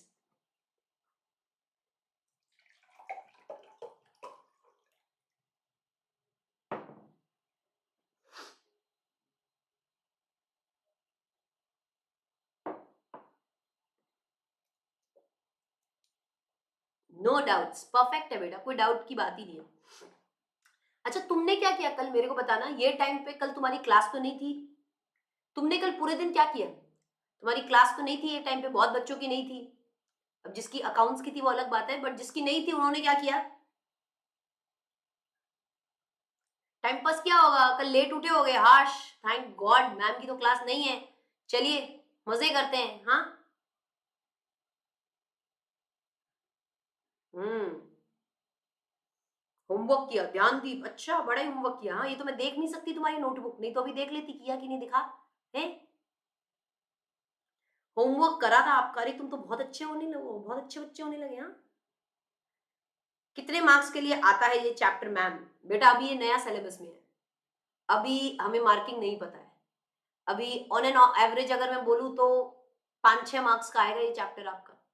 अभी अगर ये पुराना सिलेबस होता तो पुराने सिलेबस में चैप्टर नंबर 1 बहुत बड़ा था, उसमें अराउंड 8 से 10 मार्क्स का आता था। अब ये कुछ पार्ट तो यहाँ पे रखा है, कुछ पार्ट आपके लास्ट चैप्टर में डाल दिया है, तो इस चैप्टर को ब्रेक किया है इंस्टीट्यूट ने। मैम टेस्ट सीरीज होंगे बेटा, आपको टेस्ट दिए जाएंगे, आपके इवैल्यूएटेड नहीं होंगे कि मैं आपकी कॉपी ही चेक कर रही हूं, ऐसा नहीं होगा। आपको मैंने पहले भी बताया है, रोशन मेरे से बेटा आप सेम सवाल क्यों पूछते हो यार, तुम लोग क्या करते हो? मैंने तुमको बोला था हर चैप्टर के बाद मैं तुमको एमसीक्यू ट्रू फॉल्स की एक शीट दूंगी जिसको तुम्हें अपीयर करना पड़ेगा। मैं तुमको क्वेश्चंस दूंगी, उन क्वेश्चंस को तुमको क्या करना पड़ेगा? प्रैक्टिस करना पड़ेगा। इस तरीके से हम पढ़ेंगे। ये एक तरह से टेस्ट होते हैं। एक चैप्टर खत्म होने के बाद टेस्ट क्या होता है? टेस्ट मतलब आपको जब मैं एमसीक्यू पूछती हूँ तो एमसीक्यू बनना चाहिए, ट्रू फॉल्स पूछती हूँ तो ट्रू फॉल्स का आंसर आना चाहिए। ठीक है, चलिए। Ma'am will you teach ethics chapter 11? Nikita बोल रही है मैम विल यू टीच। बेटा मैं सारे चैप्टर टीच करूंगी। तुमको ऐसा क्यों लग रहा है विल यू टीच चैप्टर 4? अब बेटा you are in my class, I will teach you all the chapters, that's not a question. Nikita कह रही मैडम चैप्टर 11 पढ़ाऊंगी? ऑफ कोर्स पढ़ाऊंगी, ये क्वेश्चन ही नहीं है बेटा।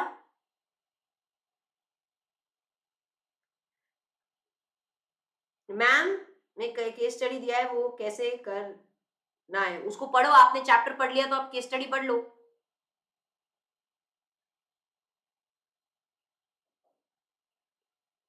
कैसे करना है मतलब क्या?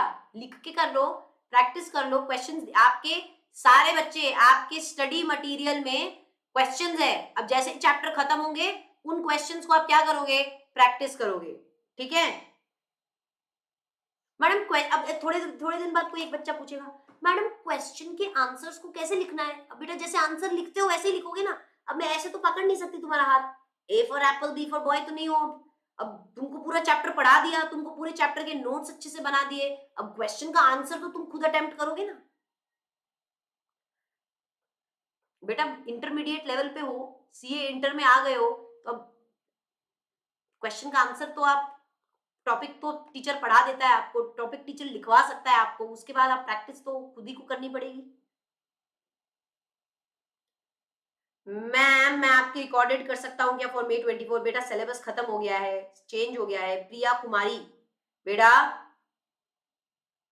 सिलेबस चेंज हो गया है,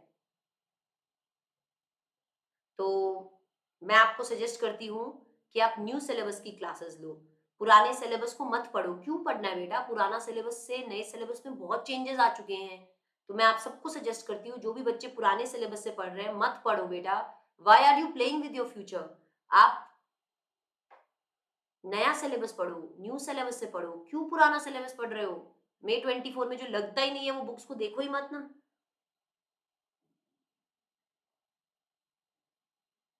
चलिए, ओके, पढ़ेंगे आगे।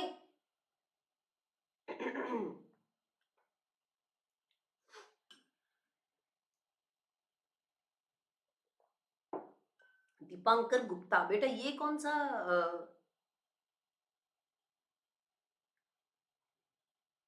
मैम लॉ में कितने चेंजेस हैं? चैप्टर नंबर 2 में बहुत सारे चेंजेस है, वैसे चैप्टर नंबर 1 से 10 में उतने चेंजेस नहीं है। अदरवाइज आपका फेमा फेमा आ गया नया एक्ट, एलएलपी आ गया, तो ये सब चेंजेस हैं। चलिए आइए आगे बढ़ते हैं। Standards on quality control. अब मैडम ये कौन से स्टैंडर्ड्स होते हैं? ये स्टैंडर्ड्स क्या कहते हैं देखना। ये कहते हैं ऑडिटर्स, एसक्यूसी मतलब स्टैंडर्ड ऑन क्वालिटी कंट्रोल, मतलब कहता है ऑडिटर चाहे आप ऑडिट की सर्विसेज प्रोवाइड करो, ऑडिटर या ऑडिट फर्म, ऑडिट की फर्म, चाहे आप ऑडिट की सर्विसेज प्रोवाइड करो, चाहे आप रिव्यू की सर्विसेज प्रोवाइड करो, चाहे आप कोई और दूसरी अश्योरेंस रिलेटेड सर्विसेज प्रोवाइड करो, चाहे आप कोई नॉन अश्योरेंस रिलेटेड सर्विसेज, कोई मैटर्स के बारे में कोई रिलेटेड सर्विसेज प्रोवाइड करो। कहता है ऑडिटर चाहे आप कोई भी सर्विसेज प्रोवाइड करो, चाहे ऑडिट की, चाहे रिव्यू की, चाहे अश्योरेंस की, चाहे कोई रिलेटेड सर्विसेज ही क्यों ना प्रोवाइड करो, आपको स्टैंडर्ड्स ऑन क्वालिटी कंट्रोल 1 कहता है, एसक्यूसी 1 कहता है आपको ये सारी सर्विसेज अच्छी क्वालिटी की प्रोवाइड करनी है। एसक्यूसी 1 कहता है देखो, चाहे तुम ऑडिट करो, चाहे तुम रिव्यू की सर्विसेज प्रोवाइड करो, चाहे तुम कोई प्रोस्पेक्टिव फाइनेंशियल स्टेटमेंट को चेक करो, चाहे तुम इंटरनल कंट्रोल को चेक करो, चाहे तुम किसी भी कंपनी के फाइनेंशियल स्टेटमेंट को बनाने में मैनेजमेंट की ही मदद क्यों नहीं करते, ये सारी चीजें आपको कैसे करनी है? स्टैंडर्ड ऑन क्वालिटी कंट्रोल 1 कहता है आपको अच्छे क्वालिटी सर्विसेज प्रोवाइड करने हैं। तो चलिए देखिए, standards on quality control 1 has been established to establish standards and provide guidance regarding कि एक ऑडिट फर्म की रिस्पॉन्सिबिलिटी है, ऑडिट फर्म आपकी ये रिस्पॉन्सिबिलिटी है कि आप अपनी फर्म में ऐसा सिस्टम बैठाओ क्वालिटी कंट्रोल का कि आप चाहे ऑडिट करो, चाहे आप रिव्यू करो, चाहे आप और किसी तरह की अश्योरेंस या और किसी तरह की कोई रिलेटेड सर्विसेज प्रोवाइड करो, आप क्या करो, आपके ऑडिट फर्म में जो आप सिस्टम बैठाएंगे क्वालिटी कंट्रोल का, उस हिसाब से आप करो। कहता है बेसिकली एसक्यूसी 1 कहता है ये फर्म की रिस्पॉन्सिबिलिटी है, ठीक है। SQC 1 have been issued to establish, SQC 1 क्या एस्टैब्लिश करता है? स्टैंडर्ड्स एस्टैब्लिश करता है, गाइडेंस प्रोवाइड करता है कि फर्म की रिस्पॉन्सिबिलिटी है for system of quality control कि आप जब कंडक्ट करेंगे ऑडिट, रिव्यू या कोई भी दूसरे तरह की सर्विसेज आप जब प्रोवाइड करोगे, आपको किस तरीके से प्रोवाइड करनी है, what is the system of quality control, ठीक है। तो लिखो एसक्यूसी। चलिए, ये हमने अभी तक नहीं लिखा है, हेडिंग देंगे standard on quality control SQC, सारे बच्चे हेडिंग देंगे एसक्यूसी। एसक्यूसी क्या करता है? Standard on quality control establishes, क्या एस्टैब्लिश करता है? Establishes standards and provides guidance। SQC1 standard on quality control 1 guidance provide करता है, स्टैंडर्ड्स प्रोवाइड करता है, किस चीज को लेके?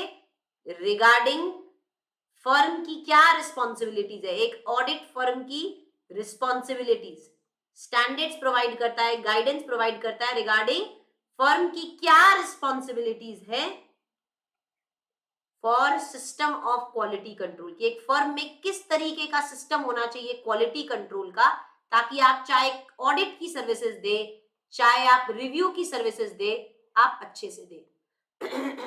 SQC1 स्टैंडर्ड्स प्रोवाइड करता है, गाइडेंस देता है कि एक फर्म की क्या रिस्पॉन्सिबिलिटीज होती है सिस्टम ऑफ क्वालिटी कंट्रोल को लेकर, मतलब फर्म में, हर एक फर्म में किस तरीके का सिस्टम होना चाहिए क्वालिटी कंट्रोल का, चाहे आप ऑडिट की सर्विसेज दें चाहे आप ऑडिट की सर्विसेज दें, चाहे आप रिव्यू की सर्विसेज दें, चाहे आप कोई अदर सर्विसेज क्यों ही ना दो, कोई भी सर्विसेज, SQC1 कहता है ऑडिट फर्म आप जो भी सर्विसेज प्रोवाइड करो ना, आपको अपनी फर्म में एक ऐसा सिस्टम एस्टैब्लिश करना है क्वालिटी कंट्रोल का कि ये सारी सर्विसेज जब आप प्रोवाइड करो अच्छे क्वालिटी की सर्विसेज प्रोवाइड करो।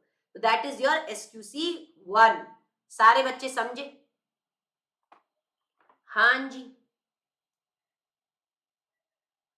तो SQC1 बात करता है ओवरऑल सारी चीजों के बारे में, कि SQC1 कहता है चाहे आप रिव्यू की सर्विसेज प्रोवाइड करो फॉर ऑडिट, रिव्यू और अदर रिस्क सर्विसेज, SQC1 ने स्टैंडर्ड एस्टैब्लिश कर रखे हैं, क्या कि तुम अगर चाहे कोई भी सर्विसेज दे दो, तुमको ऑडिटर काम अच्छे से करना है, एकदम क्वालिटी कंट्रोल करके काम करना है, बिल्कुल SQC1 प्रिस्क्राइब करता है कि ये स्टैंडर्ड्स हैं, आपकी ये रिस्पॉन्सिबिलिटीज है, आप अपने फर्म में क्वालिटी कंट्रोल का सिस्टम बैठाएं जिससे आप बढ़िया, चाहे कोई भी सर्विसेज दो, चाहे ऑडिट दो, चाहे रिव्यू दो, चाहे कोई भी सर्विसेज दो, एक सिस्टम होना चाहिए आपकी फर्म में, किसको लेके, क्वालिटी कंट्रोल को लेके, कि अच्छे क्वालिटी की सर्विसेज प्रोवाइड हो। तो कहता है SQC1 इस रिगार्ड में इशू किया हुआ है, जो ऑडिटर प्रैक्टिशनर को रिक्वायर करता है कि आप अपनी फर्म में एस्टैब्लिश करें क्या, सिस्टम ऑफ क्वालिटी कंट्रोल, आपकी फर्म में क्या एस्टैब्लिश होना चाहिए, क्वालिटी कंट्रोल का सिस्टम, एंड इट्स पर्सोनल, और आपके फर्म के लोग कंप्लाई करें with the professional standards, regulatory and legal requirement and reports issued are appropriate. क्या बोलता है बेटा, इसका मतलब क्या होगा? SQC1 कहता है, क्या कहता है मैडम, सारे ध्यान से सुनना, SQC1 कहता है ऑडिटर्स, प्रैक्टिशनर्स, आप अपनी फर्म में अच्छा सिस्टम बैठाएं क्वालिटी कंट्रोल का, ताकि आपके जो कंपनी के, सॉरी, आपके जो फर्म के लोग हैं, आपके जो फर्म में काम करने वाले लोग हैं, प्रोफेशनल्स हैं, जो पर्सनल्स है आपकी कंपनी के अंदर जो लोग हैं, आप, सॉरी कंपनी निकल रहा है बार बार, आपकी फर्म में जो लोग हैं वो कंप्लाई करें। अगर आप एक क्वालिटी कंट्रोल का सिस्टम बैठाओगे ना, तो आपकी फर्म के लोग कंप्लाई करेंगे इन प्रोफेशनल स्टैंडर्ड्स को, रेगुलेटरी लीगल रिक्वायरमेंट्स को, लॉ को कंप्लाई करेंगे, प्रोफेशनल स्टैंडर्ड्स को कंप्लाई करेंगे, और जो रिपोर्ट भी इशू करेंगे ना, वो अप्रोप्रिएट रिपोर्ट होगी। आप अगर अपनी फर्म में एक सिस्टम बैठाएंगे क्वालिटी कंट्रोल का, तो आपकी फर्म में काम करने वाले जो लोग हैं वो इन स्टैंडर्ड्स को कंप्लाई करेंगे, प्रोफेशनल स्टैंडर्ड्स को, लीगल रिक्वायरमेंट को, लॉ को कंप्लाई करेंगे, और जो रिपोर्ट भी इशू करेंगे ना, चाहे ऑडिट में ऑडिट रिपोर्ट इशू करे, रिव्यू में रिव्यू रिपोर्ट इशू करे, अदर एश्योरेंसेस में एश्योरेंस रिपोर्ट इशू करे, वो रिपोर्ट बिल्कुल क्या होगी, अप्रोप्रिएट होगी। ठीक है, तो चलिए इसको लिखते हैं।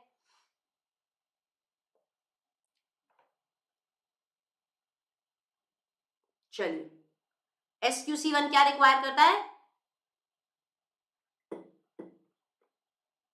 SQC1 रिक्वायर करता है कि ऑडिटर फर्म में एक सिस्टम बैठाओ क्वालिटी कंट्रोल का। SQC1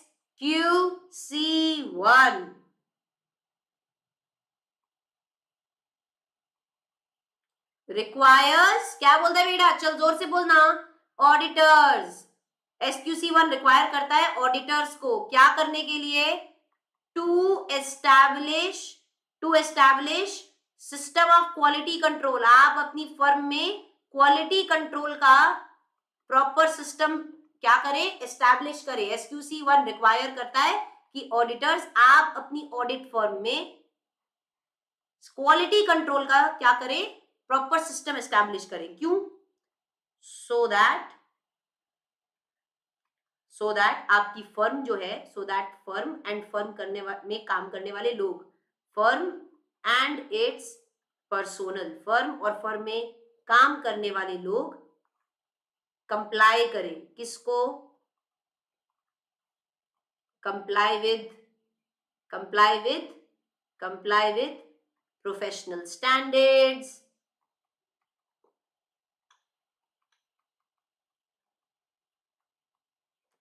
legal requirements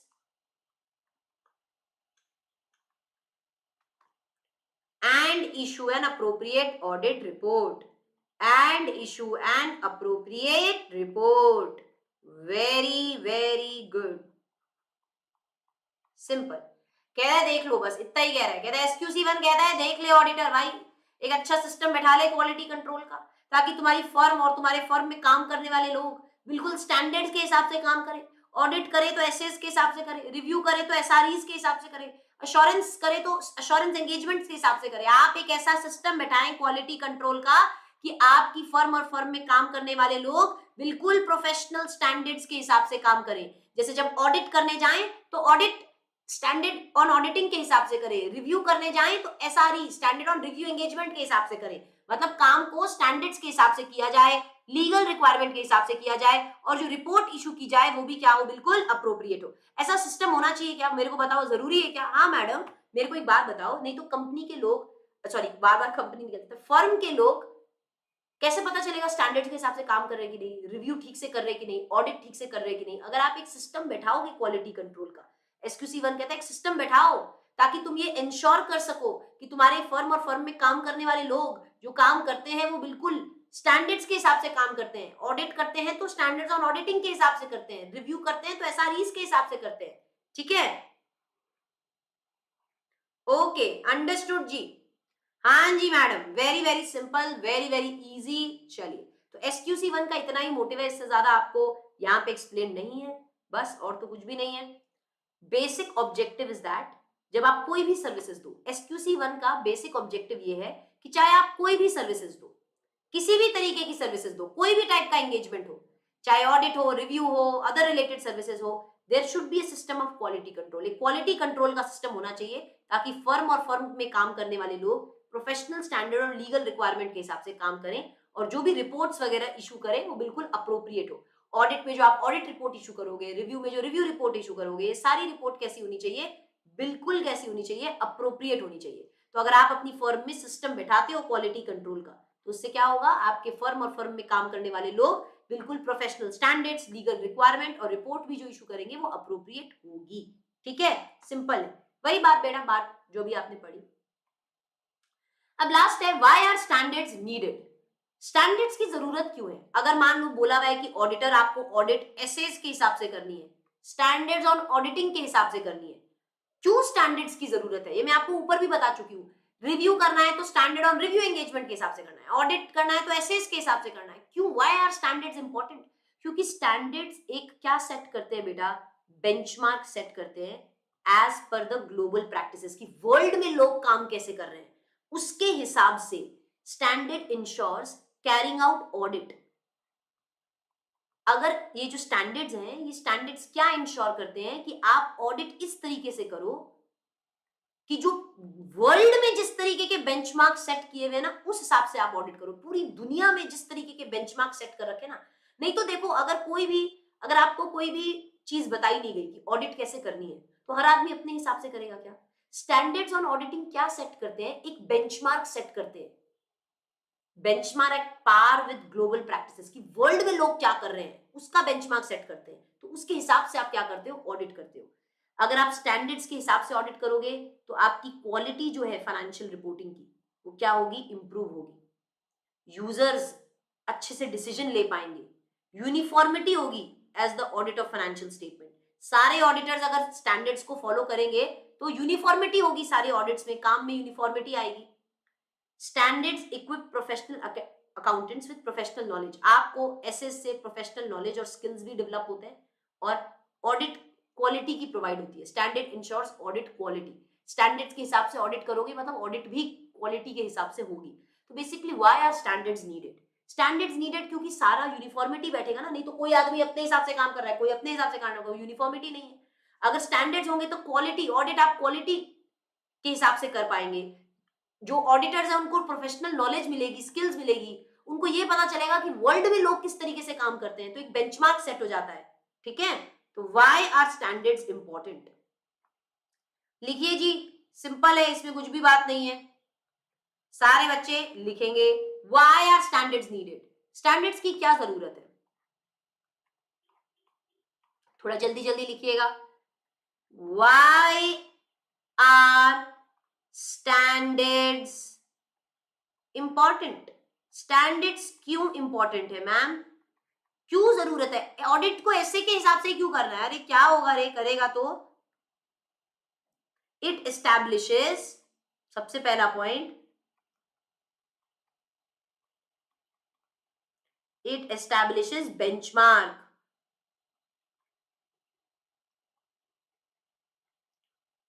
eight par with global practices. मतलब जैसा वर्ल्ड में चल रहा है वैसे ग्लोबली जो काम जिस तरीके से हो रहा है उस तरीके का ये क्या सेट करता है? बेंचमार्क, ताकि हम भी अपना काम कैसे करें? ग्लोबली, वर्ल्ड में लोग जैसे काम कर रहे हैं हम भी उनके हिसाब से काम करें, एट पार काम करें। ठीक है, ओके। इट इंप्रूव्स, अगर आप एसएस के हिसाब से काम करोगे तो क्या होगा? आपकी रिपोर्टिंग भी बढ़िया होगी। It improves quality of financial reporting. जो आप रिपोर्ट इशू करोगे आपकी रिपोर्ट भी क्या होगी? बेहतरीन क्वालिटी की होगी। It improves quality of financial reporting. It promotes uniformity, uniformity आएगी काम में। It promotes uniformity. क्या प्रोवाइड करता है? इट प्रोवाइड्स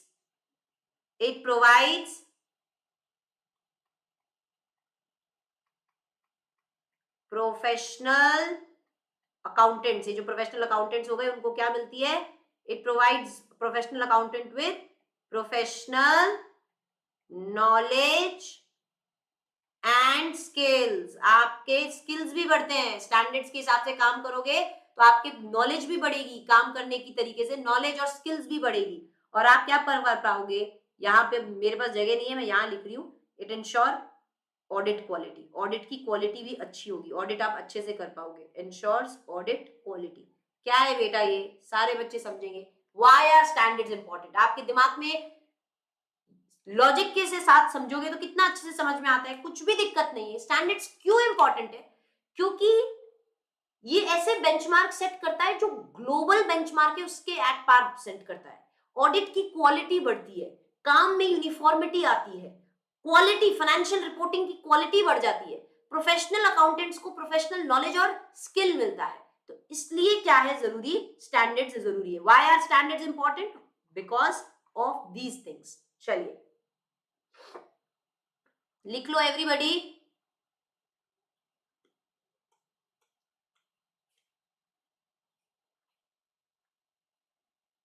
सिंपल है, बहुत सिंपल है। एक बार अगर आप पढ़ोगे तो एक बार में आपको समझ में आ जाना चाहिए। Why are standards important? It brings uniformity in the work of the auditor, it improves the quality of audit, it improves the quality of financial reporting, professional accountants को प्रोफेशनल नॉलेज और स्किल्स मिलती है। ये benchmark set करता है, दुनिया में लोग कैसे काम कर रहे हैं उसके हिसाब से हम काम करते हैं, बेंचमार्क सेट होता है। समझा? ओके, तो this is why standards are important. Simple. Last point, and then the chapter comes to an end. Brings uniformity, sets benchmark as per the global practices, quality, it improves audit quality, improves the quality of financial reporting, and last क्या है? Professional accountants को professional knowledge and क्या मिलती है? Skills मिलती है standard से। Duties in relation to engagement and quality control standards. कहता है देखो, it is the duty of professional accountants to see that standards are followed in engagements। कहता है देखो ये ऑडिटर्स की ड्यूटी है कि आप चेक करते रहो कि ऑडिट आप बिल्कुल स्टैंडर्ड्स के हिसाब से कर रहे हो ना। These are followed by professional accountants. However, situation may arise when specific procedure as required in standard would be ineffective in a particular engagement। कई बार ऐसा हो सकता है क्या कि आपको लेट्स से ये स्टैंडर्ड को फॉलो करना है, ठीक है, आप एक ऑडिट पे गए हो और आपको पता है कि आपको इस पर्टिकुलर स्टैंडर्ड को फॉलो करना है, लेकिन इस स्टैंडर्ड को फॉलो करके आपको कोई बेहतरीन रिजल्ट नहीं मिल रहा। कहते हैं कई बार ऐसी सिचुएशन अराइज हो जाती है, सिचुएशन टू सिचुएशन देखो मामला डिफरेंट होता है। कई बार कहता है हो सकता है स्टैंडर्ड रिक्वायर करे कि आप इस प्रोसीजर को परफॉर्म करें, लेकिन कई बार वो इनइफेक्टिव हो जाता है। तो इस केस में जो ऑडिटर है, he is required to document how alternative procedure performed achieve the purpose of required procedure. कहते हैं कई बार ऐसा देखो, स्टैंडर्ड्स ऑन ऑडिटिंग तो एक तरीके से स्टैंडर्ड है जिनको फॉलो करके आपको काम करना है। कई बार हो सकता है कि स्टैंडर्ड्स अगर चाहता है कि आप ये प्रोसीजर्स करो, अब उन प्रोसीजर्स को करके आपको कोई रिजल्ट नहीं मिल रहा, तो हो सकता है उसकी बजाय आप दूसरा ऑडिट प्रोसीजर करो, ऑल्टरनेटिव ऑडिट प्रोसीजर करो आप, और आप ये चीज लिखो, डॉक्यूमेंट्स में रिकॉर्ड करो कि कैसे आपने कोई दूसरा प्रोसीजर करके इस पर्पस को अचीव किया जो करना आपको चाहिए था। मतलब जो बेसिकली आपका पर्पस था वो कैसे इस प्रोसीजर को करके नहीं पर किसी और प्रोसीजर को करके अचीव हुआ। हो सकता है क्या? सिंपल है। डिपार्चर, अगर आप स्टैंडर्ड से डिपार्चर करते हो तो आपको डॉक्यूमेंट कर लेना चाहिए, सारी बात को डॉक्यूमेंट। अगर आप किसी स्टैंडर्ड को फॉलो नहीं कर रहे हो तो ऑडिटर उस बात को डॉक्यूमेंट करेगा कि मैंने इस प्रोसीजर को इसलिए फॉलो नहीं किया, इसकी जगह मैंने ये ऑल्टरनेटिव प्रोसीजर किया, मुझे ये रिजल्ट्स ऑब्टेन हुए। ऑडिटर की रिपोर्ट में भी ऑडिटर इन डिपार्चर्स के बारे में लिखता है। ऑडिटर अपनी रिपोर्ट में क्या लिखता है बेटा? क्यों मैंने डिपार्ट किया इस ऑडिट प्रोसीजर से, तो ऑडिटर वो अपनी ऑडिट रिपोर्ट में लिखता है। ठीक है। It is also to be merely noted that mere disclosures do not absolve a professional accountant from complying with the applicable standard। अब ऐसा नहीं है कि ऑडिटर है डिपार्ट ही करता चल रहा है, कहता है सिर्फ डिस्क्लोज कर देने से नहीं होता कि मैंने इस ऑडिट प्रोसीजर को कंप्लाई नहीं किया, आपको वैसे स्टैंडर्ड्स के हिसाब से ही काम करना है। बट कई बार किसी सिचुएशन में हो सकता है आप किसी एक प्रोसीजर को फॉलो ना कर सको, उस केस में आप डॉक्यूमेंट करोगे, अपनी ऑडिट रिपोर्ट में भी लिखोगे कि आपने उस पर्टिकुलर स्टैंडर्ड को फॉलो नहीं किया और उसकी जगह आपने क्या ऑल्टरनेटिव प्रोसीजर परफॉर्म किया इस रिक्वायर्ड प्रोसीजर के पर्पस को अचीव करने के लिए। ठीक है। But the nature of business differs, तो स्टैंडर्ड्स भी मॉडिफाई करना पड़ता है क्या? नहीं, बिजनेस के नेचर्स अलग है, पर स्टैंडर्ड्स कोई ऐसी बात नहीं कहता है कि आप सीमेंट बिजनेस को चेक कर रहे हो तो ऐसे चेक करो, नहीं, इन जनरल बात करता है कि किसी भी धंधे को स्टैंडर्ड्स ऑन ऑडिटिंग आप आगे पढ़ोगे, अभी मैं आपको ज्यादा नहीं बताऊंगी बेटा, एक एक करके जब एसेज आएंगे अनफोल्ड होंगे तो आपके दिमाग में और क्लैरिटी आएगी चीजों को लेकर। स्टैंडर्ड्स क्या है बेटा? अभी आपने पढ़ा स्टैंडर्ड्स ऑन ऑडिटिंग क्या होते हैं? My memories, these are basic standards जिनके हिसाब से ऑडिटर को काम करना है ताकि सारों के काम में यूनिफॉर्मिटी बनी रहे। अब ये थोड़ी है कि ये पर्टिकुलर बिजनेस में ऐसे करना है, नहीं, standards on auditing basic standards है जो ऑडिटर को दिया जाता है, बाकी ऑडिटर को खुद का भी तो दिमाग यूज करना है। हो सकता है मान लो इस काम से अगर आपको फायदा नहीं हो रहा तो थोड़ा ऑल्टरनेटिव प्रोसीजर्स आप करोगे और आप अपनी ऑडिट रिपोर्ट में लिखोगे कि मैंने यहाँ पे स्टैंडर्ड से क्या किया, डिपार्ट किया, क्यों किया, रीजन। ठीक है। स्टैंडर्ड्स तो बेसिक है बेटा, जिसके हिसाब से तुम जैसे आप आगे आगे पढ़ोगे, अभी मैं आपको ज्यादा कुछ बोलूंगी नहीं, आगे आप पढ़ोगे तो आपको पता चलेगा। जैसे हर चीज पे स्टैंडर्ड्स हैं, क्या कि अगर आप सबूत इकट्ठे करते हो तो कितने सबूत इकट्ठे करने चाहिए, मतलब कब कैसे पता चलेगा कि आपके पास सफिशिएंट ऑडिट एविडेंस है कि नहीं। अगर आप ओपिनियन दोगे तो किस तरीके से आप अपनी ऑडिट रिपोर्ट के अंदर ओपिनियन दोगे। ऑडिटर जब ऑडिट पे जाएगा तो किन किन चीजों को डॉक्यूमेंट करेगा और कैसे डॉक्यूमेंट करेगा, ऑडिटर किस तरीके से काम करेगा, ये सारी चीजें आप स्टैंडर्ड्स में पढ़ेंगे। ठीक है। Okay.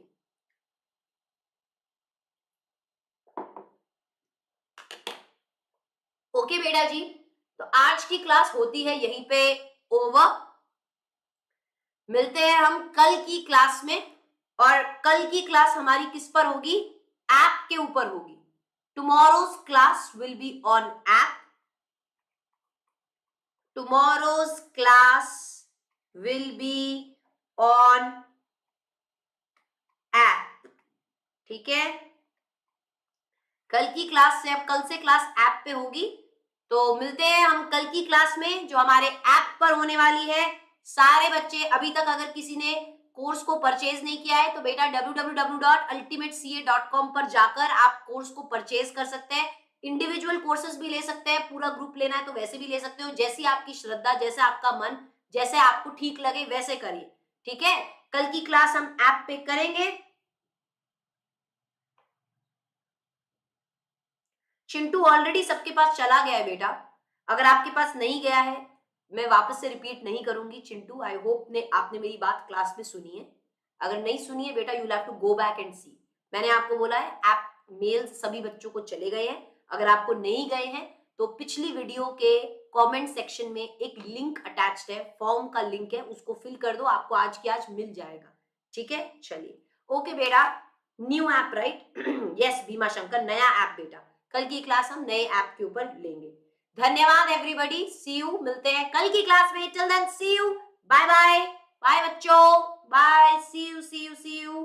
Chapter 1 comes to an end. Chapter 1 में काफी सारी चीजें हमने पढ़ी, आई होप आपको मजा आई। चलिए कल मिलते हैं नए चैप्टर के साथ, chapter number 2। All right, okay, तो आपको मिल जाएगा आज चिंटू।